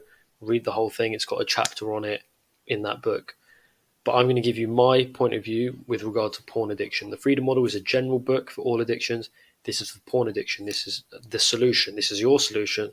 This is what you need. Trust me, I went through this process of 6 years, and this is the real truth behind the madness, behind the confusion. This is really what you fucking need. So, let's go. If you believe circumstances, external circumstances, cause you to PMO as if you have no choice, then you will feel as though you have no choice, right? So I'm going to make some comparisons in this table down here. First of all, let me just talk about what I mean in a little bit more depth, right? So, if you instead view PMO use as a decision that you choose, right? A decision, every single time it's a decision, then you can then rethink those reasons as to why you make that decision, because decisions are made from reasons. If you decide to have a job here or a job there, if you choose to do physics at university, or if you choose to do engineering, or if you choose to do chemistry, those are all different choices, and you can choose based on reasons. Maybe you think engineering's got more money, but I prefer physics because then I get to do quantum physics and I really want to do that. Or maybe chemistry is really good because I was really good at chemistry at school and I think I'll be able to get a first if I do chemistry, right? It's the same thing when you're choosing what book do I read before bed. Well, I could read a self-help book because that will help me learn, but I could read a fiction book. That will be more fun. It'll help me get to bed easier. These are choices that we make in our lives all the time. I could choose to drink the protein shake, or I could choose to eat like some unhealthy food. You know, the protein shake's got more protein, but the unhealthy food, maybe that's going to add more value in terms of taste. This is like logical. We go through this shit all the time. But for some reason with PMO, we believe that it's this external force that comes from the outside and then grips our hearts and manipulates us and animates us into uncontrollably PMOing, right? We call these substances addictive substances. We make a whole new category of them, a whole new brand, right? In truth, there are no addictive substances. They don't exist. Lots of people will PMO once, twice, 5 times for a few years, and then they'll just stop. In fact, most alcoholics, most cocaine users, they will just stop. It's like 90% plus will stop on their own without treatment. The trouble comes when you start to view external circumstances as being things that cause you to use PMO. Because by viewing it in this way, you relinquish your own control. You give up your own control. And not control as in the ability to resist cravings.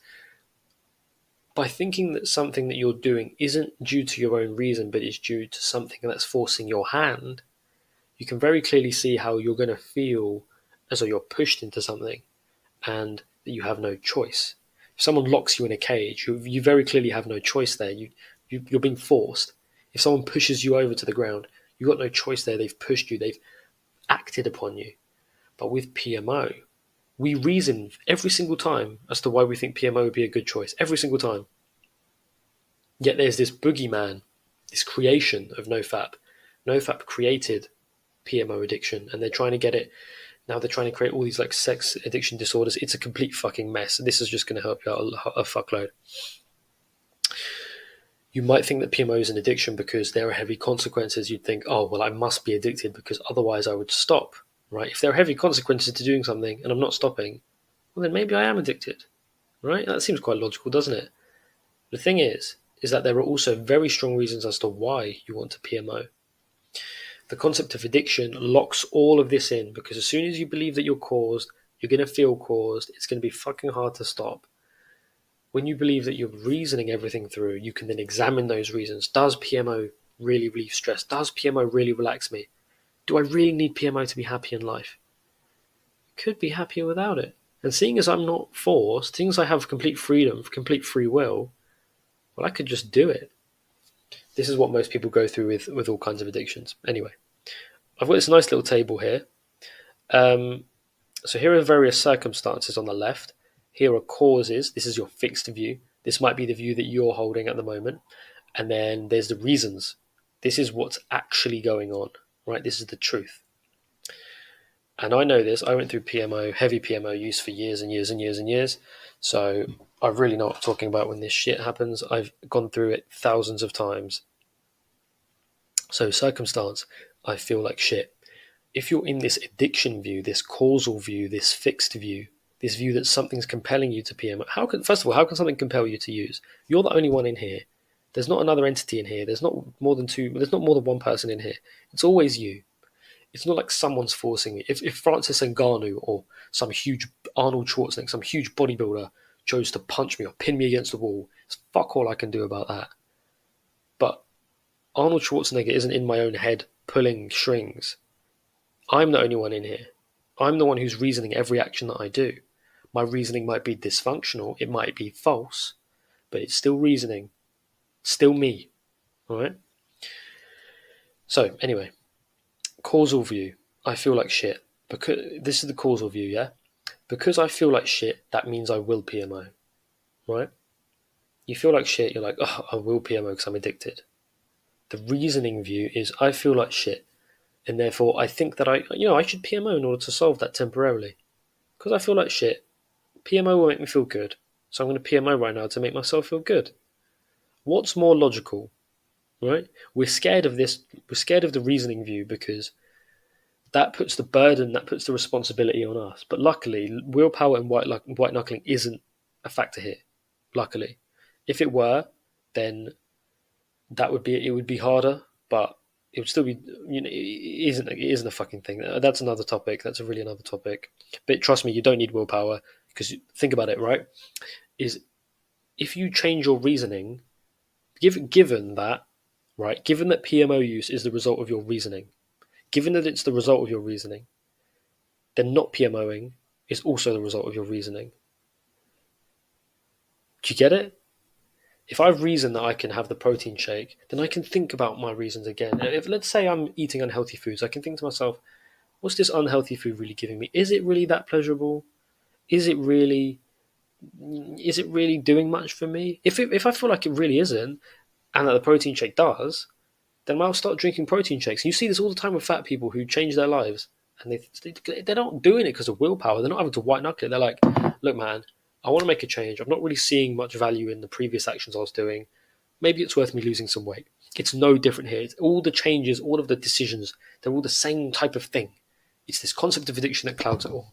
You can rethink your choices and you can make new ones. Anyway, I'm bored. Because I'm bored, I will PMO.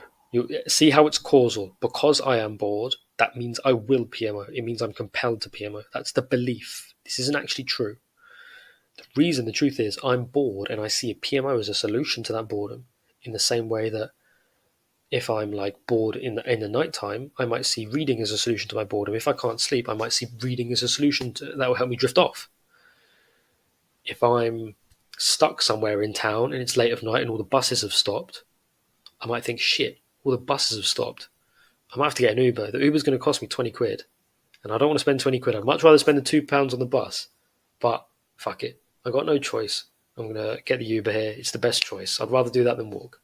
Okay? I'm stressed. Because I'm really stressed, I will PMO. Because I feel stressed, that my brain is going to lurch towards PMO. You see how it's coming from the outside? The realism is, you feel stressed and you're like, if you slow down, you think, PMO would be a good solution right now. I'd really like to PMO right now. It would be a solution to my stress. And now you might think, fuck, but PMO really is a solution to my stress. Not necessarily. The rethinking part is going to come at a later date in a later video. If you want to know about that shit ASAP, read the freedom model all the way through. That would just solve your whole thing. What I'm doing here is interpreting the freedom model in terms of PMO. I don't want to say PMO addiction, heavy PMO use, right? I'm horny, sexually aroused. Because I'm sexually aroused, I will PMO. Because that's what men do, right? That's what men do. When men are horny, men have to ejaculate. Men have to PMO. That might be your view. It's causal, right? Not true. the truth may be, right, the reasoning may be in your head, the script in your head may be, I'm really horny, I want PMO to make the feeling go away. Now, one thing I want to talk about here is habit. Habits are not compulsions. Habits are things that allow us to tap into reasoning that we've used over and over and over and over and over again. When I go up to the sink and it's nighttime, I might just automatically start brushing my teeth. Am I compelled to do it? No. I'm just not thinking and I'm just brushing my teeth. I might have even brushed my teeth that night. I might just fucking be doing it because I'm just out of habit. When I get into the car, I turn the car on, put my seatbelt in, whatever. Have you ever gone into a room for a reason, and then when you get into the room, you forget that reason and you start doing something else? Yeah? We've all been in that situation. You go into your room because you're like, fuck, I need my wallet. You go into your room and then you start putting deodorant on, or you start like fixing your hair, or you start like doing something, sorting out your desk, and then you leave the room and you're like, shit, I didn't get my wallet. It's because of just habit. The habit of just trying to sort everything out. You know, I'm in my room, I'm just going to sort everything out. It's just a habit. It's not compulsion. It's just a script that you're holding in your head, reasoning that you're holding in your head. Now, when you reason to do something new, it's going to be on the forefront. It's going to be conscious. But as you do it more and more, that reasoning is going to become less and less conscious as you do it more and more. This isn't a slippery slope. This isn't compulsion, because the reason why it's not compulsion is because you can then rethink that, and you can go back or you can go forward. You can use your reasoning in any which way you want. It doesn't have to be this habit that you are bound to. Do you see what I mean? The habit is the reasoning that's just become more automatic. It's become quicker. That's what it's become, quicker. Just because it's quicker doesn't mean it's got any force behind it. It doesn't, because you can just as easily re-reason it, yeah? You might want to pause it and think, you might want to pause the video and just like read through this, because this is pretty fucking good. I wrote this. Anyway, another circumstance. I'm lonely and I wish I had a nice, lovely girlfriend, yeah? We've all been like this, all young dudes. I used to be like this. Then I learned pick up, I learned cold approach, and I solved that problem. But anyway, before you might be like, oh, because I have no girlfriend to make love with, I must PMO, because that's how men work. Men need this biologically. You might view it as causal in that way. When in reality, you're thinking, I have no girlfriend and I feel lonely. If I PMO, then that will at least give me the illusion of having a girlfriend temporarily, right? This is why OnlyFans is so popular, by the way. But anyway, you can do this with regular PMO. This might be your reasoning with regular PMO. You might just see PMO as a solution to that in that moment. Does it mean that your cause there? Is the circumstance causing you? Is it like this? Is it like gravity? This is gravity. This is cause and effect, motherfucker. Look at this. Ready? I'm going to drop this. It's going to fall. I can guarantee you. I will guarantee you that when I drop this, it will fall. Ready? Boom. You see that? Cause and effect. Science. You not having a girlfriend isn't causal, because otherwise everyone that doesn't have a girlfriend would be uncontrollably fapping all day. It's not how it works. It's because reason is the key. Other people in their minds will reason, I don't have a girlfriend, but that doesn't mean I have to PMO. I don't even want to PMO. Yeah, I don't have a girlfriend. Yeah, I feel lonely, but, you know, I'm going to reason that PMO isn't really a solution to that, even temporarily. I could instead just do whatever. I could just chill out. I could just go for a walk. I could just be lonely for a bit, but then in the future, I'll get a girlfriend eventually. I'm going to plan out. I'm going to plan doing some cold approaches in the future, right? I'm going to go to the gym and improve myself and get out there socially and try and meet someone, yeah? It's not causal, for goodness sake. It's not causal. It's something that you've reasoned in your own mind. It's not addiction. It's not compulsion. If you have a thought about PMO, the causal view is because I had a thought about PMO, then I will PMO. And I've been there countless times, by the way, with this, where you have a thought like, thought about PMO, thought about doing PMO, and because you think, oh, I'm addicted, I must do it, that's what actually it becomes the reason. Yeah? Your reasoning is, because I'm addicted, therefore I must PMO. You think that's real. You think that causation is real. You think that cause and effect, that addiction, that compulsion is real. When really you're just using that idea as reasoning, as another reason as to why you need to PMO and why it would be hard to stop. Anyway, the reality is you could be like, I thought about PMO. PMO feel good right now. I should PMO. But as I said more realistically, it's probably that, like, because I had a thought about PMO, man, I can't resist PMO. It's so good. Now I've had a thought about it. I might as well get this over and done with. I might as well use. It's a shame. That's all reasoning. That's all reasoning. There's no chemistry forcing your hand. Otherwise, if there was, when we go to the movies and we have all that dopamine, I watched Oppenheimer recently on IMAX. It was pretty good. That movie was good. Would I go back and watch it again? No, I see no point in it. I am in control here. If I reason that I do want to go back and watch it, I'll go back and watch it. If I thought it was really good, I thought it was worth seeing twice, I'll go see it again. Some people do that with movies. I personally don't. I never really watch one movie more than once in the cinema as well, because in my head I'm reasoning, if I'm going to the cinema, I'm going to watch a new movie because that'll be more worth my time. You see how all the reasoning shit works? You see how we just run by reason? And it's not like we're run by reason. Reason is an outside force. We are reasoning. I'm reasoning right now. I'm reasoning. I'm going to lift up these headphones because I want to just show you that I can reason, right? So we're always in control, and not in control like we can resist cravings. We do not get cravings. We actively crave. We actively desire because of the value we see in things. As stated in this far column here, these are the beliefs that you may hold. And by God, if you hold these beliefs, of course you're going to want PMO.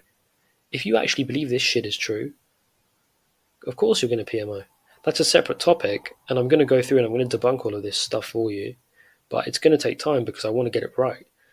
In the meantime, you can go through the freedom model and you can read all of this stuff, and you can turn this reason, you can turn it into this, yeah? You can turn it into, I feel like shit. And instead of, I feel like shit, therefore I should PMO, you can think, I feel like shit.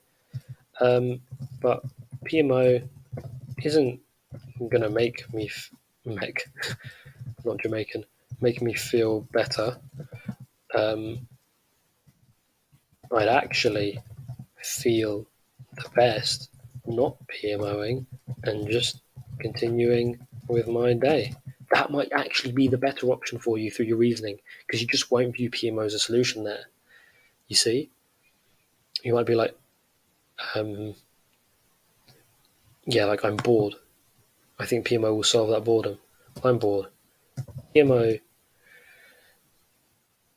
may help with the boredom, but so will many other things. I could drink right now, and maybe that would solve the boredom. But I'm not going to do either of those things.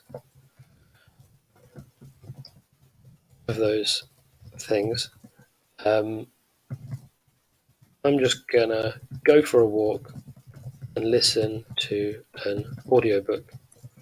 Or I'm just going to read. Or I'm going to see if my friend wants to meet up.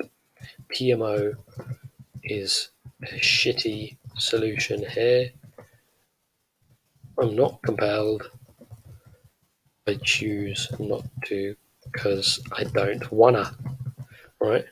That could literally be it. And trust me, once you're in this mindset of like freely being able to choose and you just don't see PMO as a great solution, your reasoning becomes, why the fuck would I PMO? There's no point. I don't want to. It's just a bit gross and a bit nasty. And I love the benefits of not PMOing, so I'm just going to not. I'm not going to go through all of these, but I'm pretty sure you get the point. If you're still watching right now, you really need to read the freedom model, because you're watching this video all the way fucking through. You're very familiar with these ideas. I'm probably making a lot of sense to you. God damn it, read that book. I didn't write it. These guys who wrote it have been working on this shit for decades, and those guys are real experts. That's where I'm getting all of these ideas from. There's a chapter literally called Causes and Reasons in it, and it's fantastic. And you should read that book if you want to solve your problem. Like, it's fucking goated. Go read it. It's free as well. I've made it free because I found the free code. It's not like a scam code. These guys give it out for free because they want to help people, and they understand that, like, I don't know why they make it free. I think they just want to help people, to be honest. And they also realize that it's a sales funnel, in the sense that if people read the book, then they're more likely, then some of those people will want coaching or whatever. But, the book is fucking goated. Please give that a read. And after you've read it, you can get in contact with me on Telegram and I'll help you for free. I'm just trying to start out with this stuff. Like, I will charge in the future, but for now, I just want to get used to getting to grips with helping people. So if you read that and then contact me, I will help you for free. So yeah, otherwise, hope you enjoyed. Hope it's been enlightening for you. I think it has been, because these are so common. This whole thing is so common. People having this fixed view, and they don't realize this fixed view is actually bullshit, and they're actually reasoning through every single damn time, and the reasoning has become so embedded in habit that it becomes fast, and because it's fast, they view it as a cause. That's because it's fast, they think it's a cause. They think it's dopamine. It's not dopamine. It's just habit, and it's still reason. It's still belief. Anyway, that's it. I've rambled on for long enough. It's the end.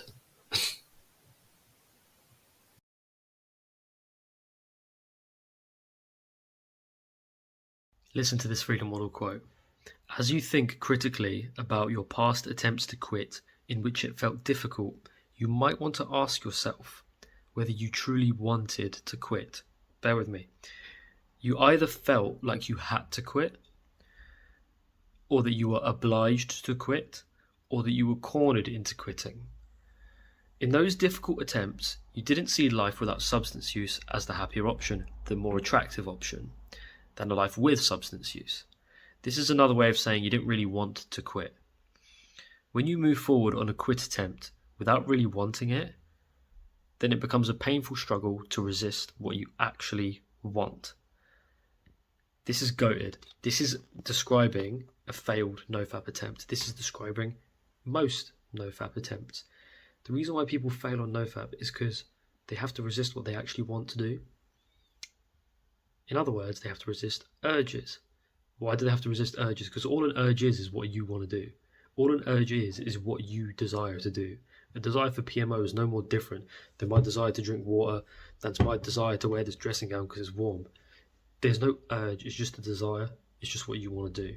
So when you want to change what you want to do, right? You don't want to be constantly choosing against what you want to do. It's like a homosexual person, right? You know these like gay conversion things?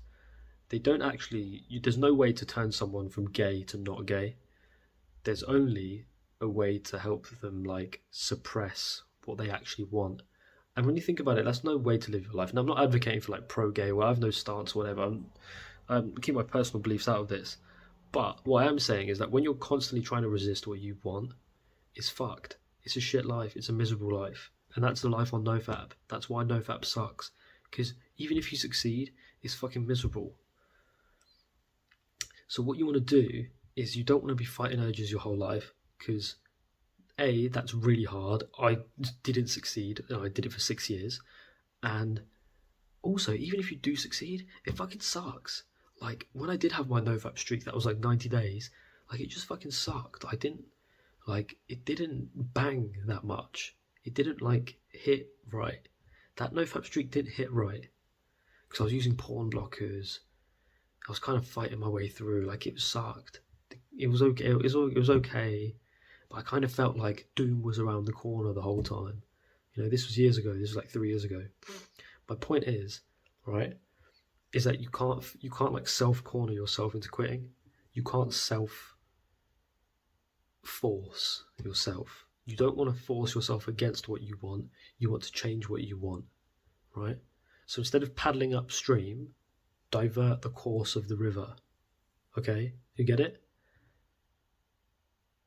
Don't try and lift 500 kg up off the floor. You can't do it, right? Only Eddie Hall can do that. But what you can do is you can remove the weights from the bar. Actually, it's probably impossible to move 500 kg from the bar. It's probably hard for one person. Let's assume they're the small plates or whatever. You can take them off. Basically, you don't want to be forcing the weight up. You want to remove the weight, so then it's easy. You want to change what you want.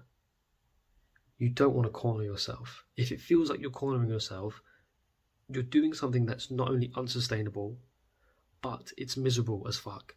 Do you want to be living that life of misery? That's what put me away from NoFap. When I first found Easy Peasy, I realised that there was a way underneath all of this mess to actually get rid of urges, i.e. to change what you truly desire. There are no urges, there are just desires. There's just what you want. You can change what you want. You change what you want by, first of all, not viewing yourself as addicted. That takes the sand out of your eyes. If you don't view yourself as addicted, like, okay, what are we dealing with here? Okay? Then you remove the reasons why you see inflated value with porn and you see a positive future without it. And then you move towards that positive future because you want it. You might feel a bit uneasy at first, but making any transition is a little bit uneasy. But you're happy to pay that uneasiness price. You want to move forward. You want to move on to a happier future, a happier life without it. Don't corner yourself, man. You don't need to. It's counterproductive. You don't corner yourself with anything else. When you move from like an old car to a new car, you don't have to force yourself to drive the new car so that you don't drive the old car. You just drive the new car. It sounds very simple and it sounds like I'm kind of like dehumanizing you or invalidating what you've been through.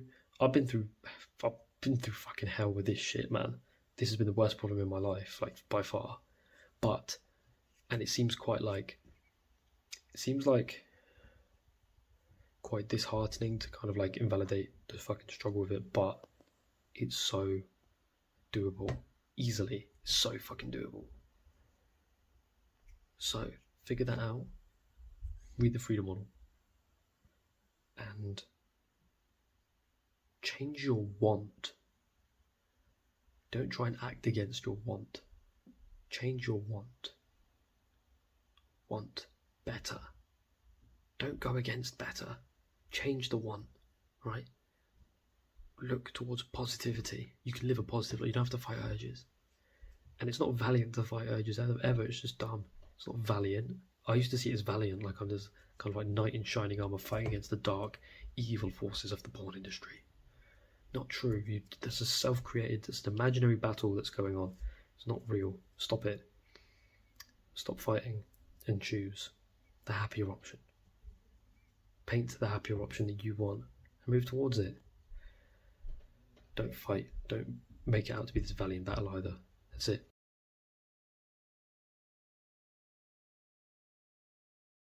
Basically, at the start of this whole process, in TFM chapter 4, it talks about the reasons why you like PMOing. A lot of you guys are jumping the gun very, very quickly and are basically saying, oh, I don't like PMO. I don't like PMO because of this reason, of that reason, of whatever. But it's happening too quick. What's happening, right, is instead of addressing the reasons why you like PMO first and being honest and being shameless about it, what you're doing is you're trying to short circuit it and you're basically saying, oh, I don't like PMO. But you're just saying, oh, I don't like it because of the consequences or because of the shame that it gives me. And I thought it would be really good to address this now. So here's the deal, right? Let's say I like, what do I like? Here we go, hot chocolate organic. I bought this, right? Let's say I'm drinking loads of this hot chocolate organic drink, right? I'm drinking it, I'm having a good time. In order for me to change my preference for it, it's no good me drinking it, liking the taste of it, and then trying to kind of short circuit the whole process, trying to be too quick about it and saying, oh, I don't like it because it makes my breath smell bad. I don't like it because it gives me sugar. Now I don't like it. Why am I still doing it? I don't like it. Here's the deal. You're not actually being honest with yourself to begin with and debunking the reasons why you want it on the front end. Do you see what I'm saying? So a correct way of going about it might be like, okay, I like hot chocolate. It tastes good. I fucking like it. It's warm. It's nice. Okay, you're just being totally shameless about it. And I completely empathize why a lot of you are feeling as though it's hard with PMO, because with PMO, as opposed to, say, drinking alcohol, there's a lot more shame associated with it on a societal level, right? Not necessarily on a personal level. You might feel no shame about it. But with some of you dudes, you're thinking, fuck, man, like, it's shameless as hell. So I can't admit that I like it because there's no pleasure in it. Oh, wait, there's no pleasure in it. It's like that. That's no bueno. What you want to do is you want to be like, okay, let's go back to the chocolate, right? I like the taste of chocolate. It feels good. I like it when I'm reading my book. It's sick. Now that you've admitted it and now that you're like honest about it and you're totally owning it, now you're able to rethink. Because now it's like, fuck, do I really need this sweet taste? Like, do I actually give a shit? Why do I even want it? I wanted it because I thought I can, like, drink hot chocolate while I'm reading my book. But do I really need it for that reason? Could I instead drink hot water and read my book? I'd still get the heat. Do I really need that sweet taste? Could I feel better without that sweet taste and then knowing that my body isn't spiking its insulin unnecessarily, and and I don't have that smelly breath because of the I don't stain my teeth. Fuck, it could be better. It could be better. You see what I'm saying? It's like that. You're not trying to put the cart before the horse. You're not trying to jump 2 hurdles at once. You're not trying to short circuit it. You're not making a panicked decision. And the people who are really suffering the consequences, i.e. guys with PIED, they're the ones a lot of the time who are trying to fucking short circuit it. Don't short circuit it. Be honest with yourself. Be real with yourself to begin with. Why do you like it? I like it because it feels good. I like it because it feels like it's educating me. I feel like this is the only way I'm going to see these sorts of images. And then now you can sort of pause. Now you've admitted it, you can kind of slow down, realize you're not addicted, realize you're choosing it every single time. And then you can be like, fuck, if I'm not addicted and I'm choosing it every single time, and I've admitted I'm liking it for these reasons, I'm free to just reconsider, like, do I even give a shit about the physical buzz of MO? Like, how does that fit into my life? Is it even important? Do I even give a fuck? There's nothing stopping me from changing it. What if I just don't, like, I don't even care. Fuck it, I don't even give a shit. I want to do other stuff. It was important to me when I was 14. When I was 14, porn was important because it was, it was kind of like edgy. Everyone was talking about it, doing it at the school. It was like adult. Never seen a vagina before. Shock horror. But now I'm growing up. I don't really care. I've seen it all. Like, I want to just crack on with my life. It's like that. Do you see the difference? The first one is you're being shook by the consequences, and then you're denying yourself. You're lying to yourself, and you're saying, I don't like porn. It doesn't feel good. It doesn't feel good. It doesn't feel good. You're BSing yourself. Instead, what you want to do is admit that you like it, and then debunk, and then reevaluate. Like just how you make any other decision. Like with the hot chocolate, it's the same. It's the same type of reevaluation of, is it what I want? Do you understand? For me right now, this is what I want. Yeah, it's spiking my insulin a little bit, but I'm happy to pay that price because it tastes good. But then in the future, I'll probably be like, maybe I'm bored of it. Fuck it, I don't even need it. Fuck it, it's gone. It can really become like that, and it's actually surprising how quickly you can just ditch something you've been doing for so long. So that's a little note that I wanted to make, because a lot of you guys are getting in touch about pleasure. How do I debunk the pleasure? How do I not see it as pleasurable? You don't want to. You're not fighting addiction here. You're just reevaluating and rethinking. You're not like making this panic decision of denying yourself that it's pleasurable. You have to admit that it's pleasurable because you do find it, but it's true. And then you're like, fuck, do I even give a fuck? And then once you get to the point where you're like, you literally don't give a shit and you've genuinely moved on, and you're just living your life and you don't even need porn anymore. Now it's like, well, I don't even give a fuck about it. Even if I did PMO, I wouldn't fucking enjoy it. And then you PMO and it's like, don't even give a shit. It's not the same. So I hope that makes sense. I appreciate this video might be a little bit muddled. So please leave a comment and tell me if it's muddled or not. Because even though I've solved this problem, and I'm solving the problem for guys with Telegram, I'm not an expert coach. I'm not. I'm just a young dude. I'm trying to make this fucking work. And I want to make this work for you as well. So if you comment, then I can get back to you and I can try my fucking best to help you see what I'm talking about. My communication skills need work. So just to recap, instead of making a panic decision based on costs and denying yourself and saying, I don't find it pleasurable, what you want to do is admit the truth, the absolute truth, even the most retarded reason in your head, like, it educates me. It educates me. Now you've admitted it all, and you don't believe you're addicted, you're genuinely free to actually just rethink whether it's what you want now. Does that make sense? Please let me know in the comment. Let me know, because I'll get back to you and we can really help you to get on your way here. So yeah, if you haven't read The Freedom Model, what, you're living under a fucking rock? I'm joking, but seriously read it. It's linked in the below. It's free. It's this is how you do it. Forget everything that Hammers are saying. Forget anything that NoFap YouTubers are saying. Forget all that shit. It's all fucking bollocks. It's literally bullshit. All the neuroscientists, forget what they're saying. It's not true. Your mind rules the brain. Your brain doesn't rule your mind. Your brain isn't pulling you like a puppet on a string. Because look, you have free will. Look, I can do anything. Look, free will. I can do anything I want. Look, free will, right? We're motivated by what we see, by what we reason to be important, by what we reason to be happier, by our minds, not by our biology. The biology is at the whim of the mind. You don't have to find porn sexy if you see literally no value in it. When you're watching a cinema movie and there's a sexy movie screen, sexy film like scene, you're not suddenly like, oh, I need to jack off, because you just don't see the point. Like, oh, this fucking movie, I don't give a fuck. You could be like that around porn too. But if you're denying yourself right at the beginning, you're leaving the actual reasons as to why you want it untouched, and that is not helping. And I've realised this is actually what's going on, because a lot of you guys are messaging me about it, and I thought it might be worth making a video. Okay? So, please let me know if any of this, please let me know if this was clear, or if it's not clear, let me know and I can help clarify in the comments. All right? That's it.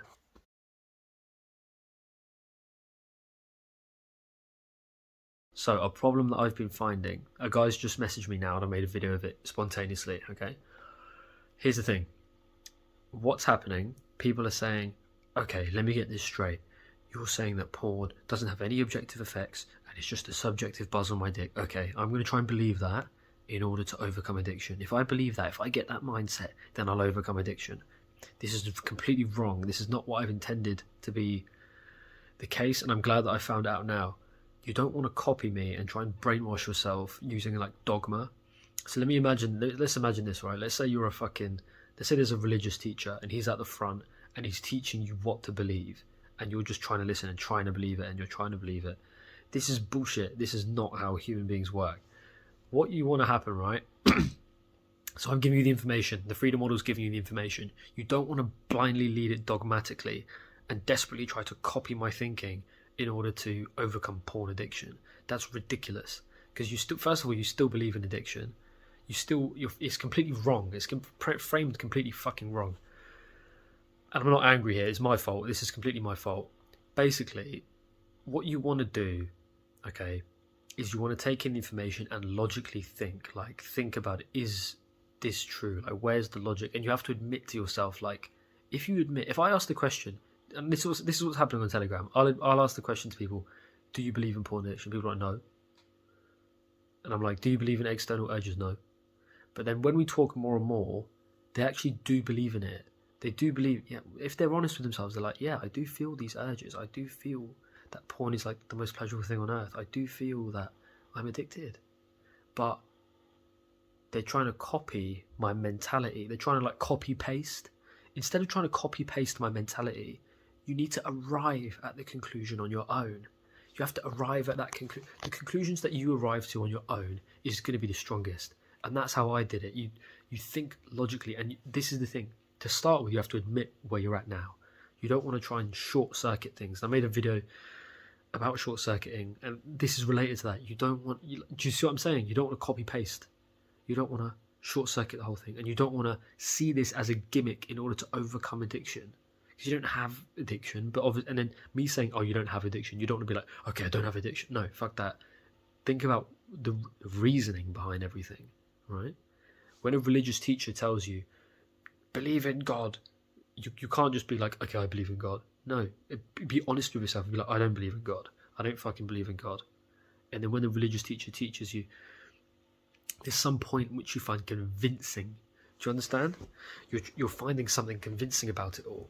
And this is the key. It's like, when you start to look at, this is why the research in the freedom model was really, really useful, because you'll see in the book, you'll look at the data about substance use disorder and how substance use disorder goes down over time, whereas real diseases like diabetes, cancer, and heart disease go up over time. You're like, fuck, why is that? And you're just finding it convincing. You're finding you're like, because logically it makes sense, right? This is the thing. Porn addiction, NoFap, urges, all of that doesn't make sense. But me saying, oh, it doesn't make sense, doesn't mean that you should then copy paste that and think, okay, it doesn't make sense. You shouldn't just believe me like blind.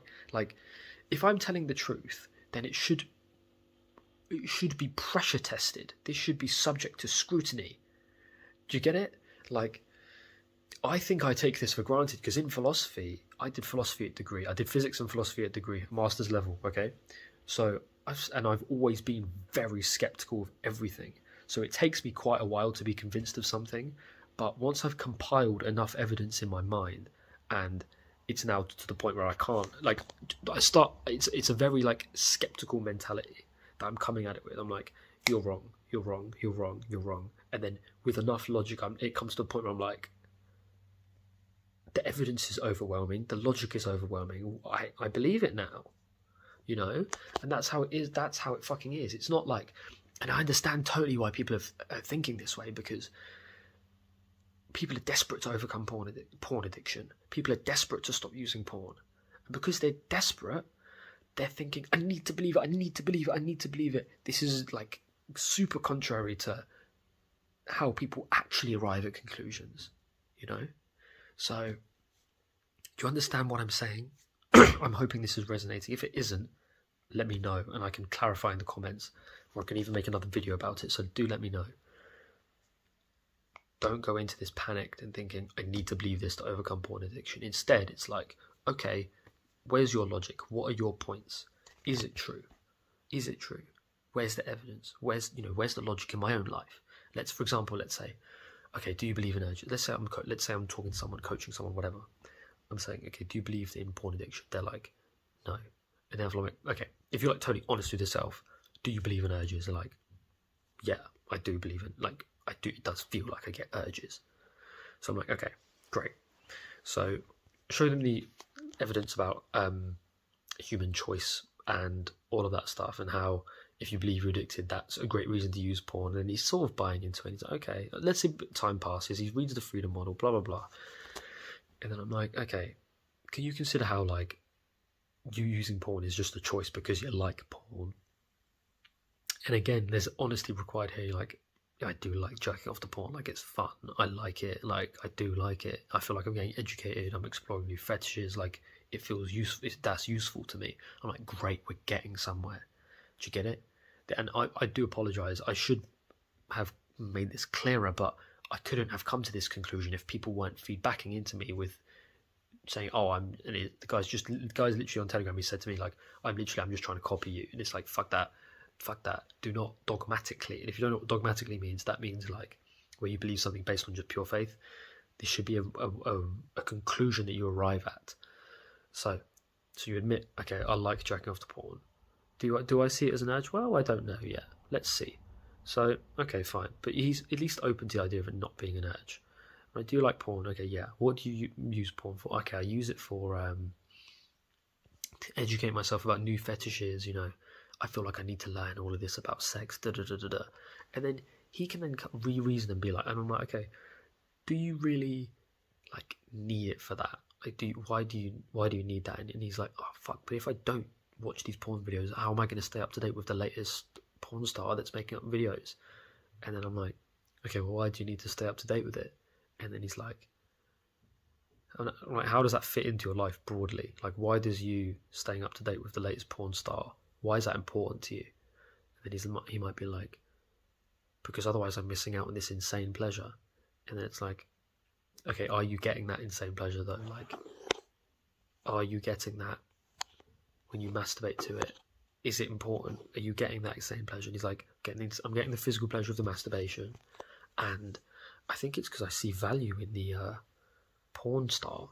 Like, I could reconsider and be like, do I even give a shit about this? It's like with football. Here's a good analogy. It's like with football. I used to give a shit about football maybe like a few years ago, and then I just stopped watching it because I was like, this doesn't add to my life at all. It's pointless. I don't actually believe that football is very, like, following the Premier League is actually valuable. It's just pointless. I've got better shit to do, and I just stopped.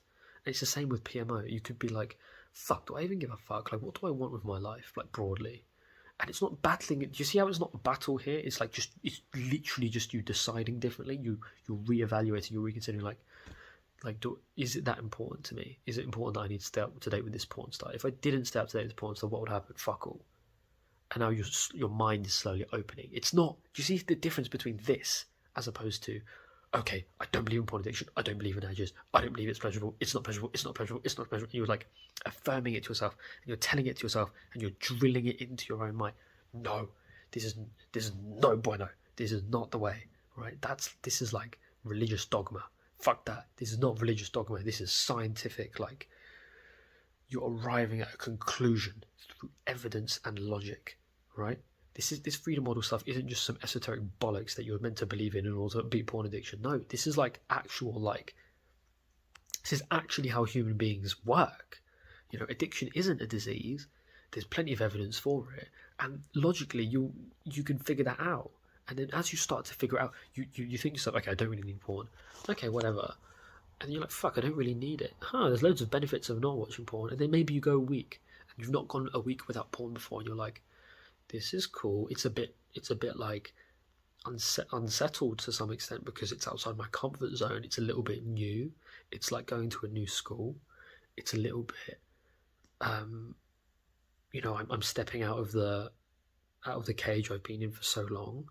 I've got all this time and energy that I could do new shit with, and that might be a bit of like, you might be like, okay, what do I do here? But like low-key, like porn is not that important to me. Jerking off's not important to me. I don't have an addiction. I was choosing to use it every time. And now the beliefs are getting reinforced by your real personal experience.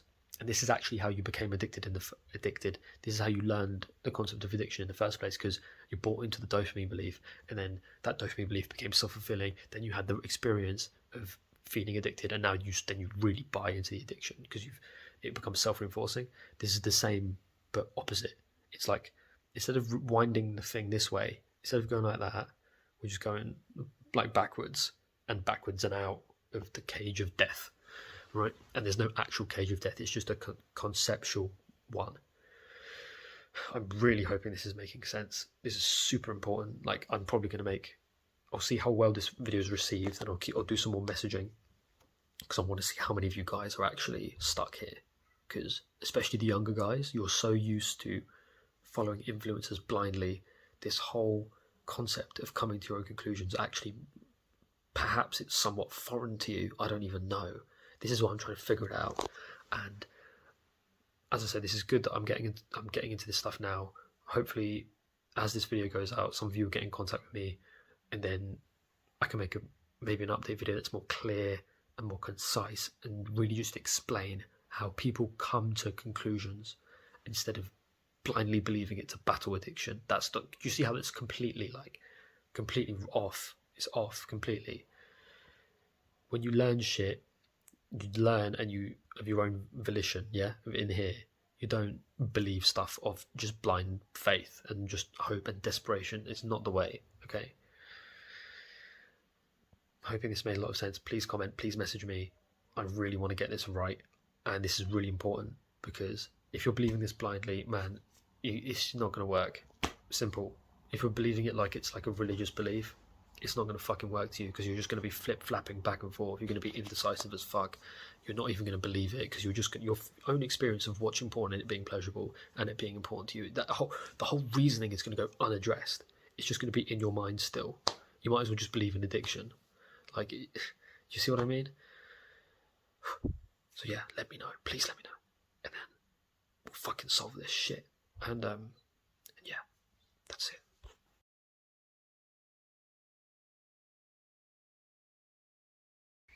Quitting isn't difficult when you truly want to quit.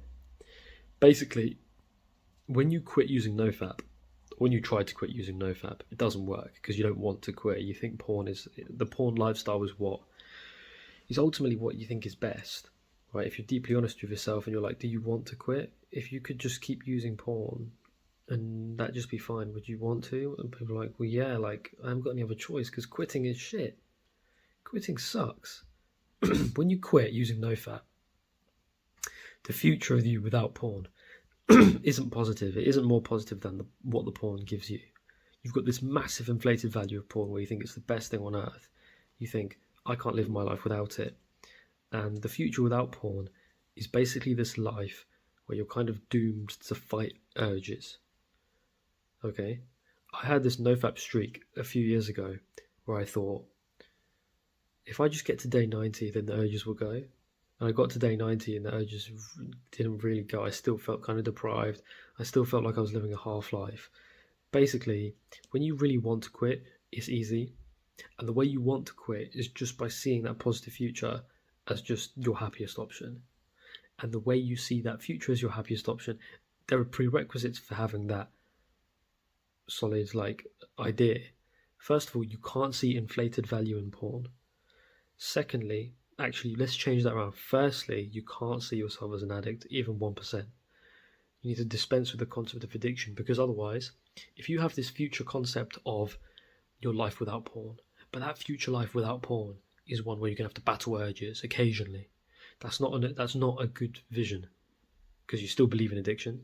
Because you believe in addiction, you've clouded and fucked up your future view, and you've made it really hard to see why you actually like porn in the first place, so you can't analyze those reasons. Basically, if you feel as though some nebulous force is going to force you into PMO, then the life without PMO is going to be one of impending doom, not one of genuinely greater happiness. So you cannot view yourself as addicted, and that's just not a matter of saying, I'm not addicted.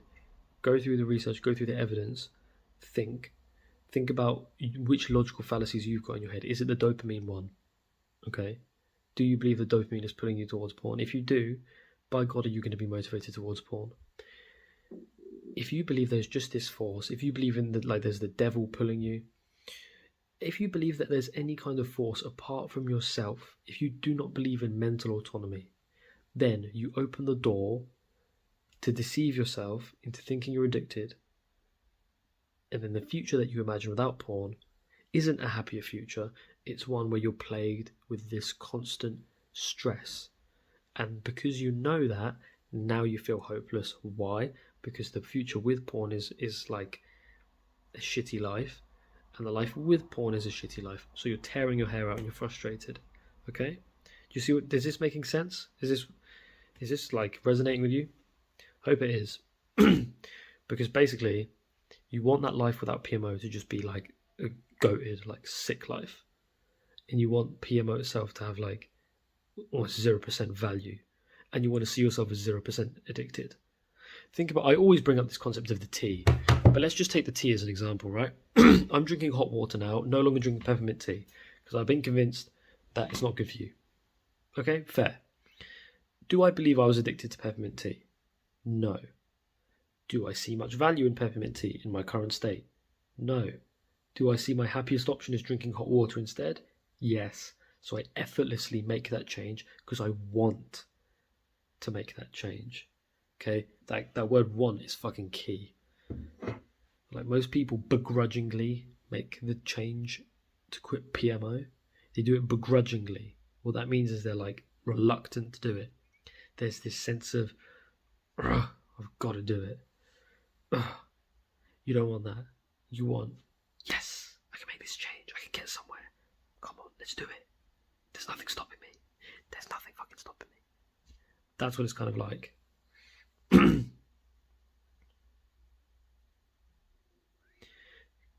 I think a lot of you guys need to get rid of the addict self-image. I haven't banged on about this enough. You have to not view yourself as addicted. You have to realise that you are in control of everything you do. And because of that, nothing can pull you in XYZ direction. Nothing can. I'm going to probably make a video series debunking this all. But for the moment, read the earlier chapters of the Freedom Model.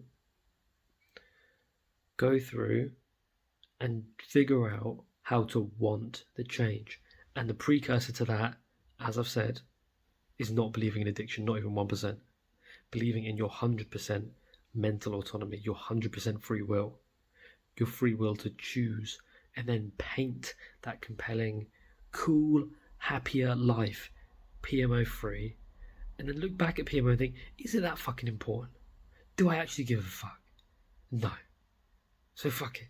I'm going to change. I'm going to go forward. And do that 30-day abstinence experiment to be happier, not to try and survive the 30 days. If you go in with that mindset, you're going to fuck it up. You're doing NOFAP. NOFAP is the devil. I tell you what's the devil, NoFap, not PMO. The real devil is NoFap. Would you believe? Crazy, right? So have that happier vision without porn. Okay? Don't try and survive. Be happy, look into the future and think, fuck yeah, I can be super happy without porn. Is it the happy life? Well, duh, of course it is. Am I giving anything up? The stuff that I am giving up, I don't give a fuck about. Done. You get it? Alright, that's it. Freedom Model, link in the description, as always. Read that shit, please. For God's sake, read it. I know a lot of you guys struggle with reading, but if it's the solution to your problem, then it's worth it. And it is worth it. And don't just blast through it. Read it slowly. Understand your mental autonomy, your free will, and your positive drive, and then just shift it towards the future. You don't lack willpower, and you don't need willpower here, because you have enough willpower. You just need to redirect it. Your willpower's going here towards porn. You're just redirecting it towards, and the willpower doesn't even exist. This is like innate part of you. You don't have to force a willpower. You just do stuff because you want to. Just want to quit porn. Just want to. Do that by giving up on the idea of addiction, give up on the inflated value of porn, look to a positive vision, and then want to quit. Not because you're scared of consequences, but because you want the positives. You want to gain here, move forth. Alright, that's it.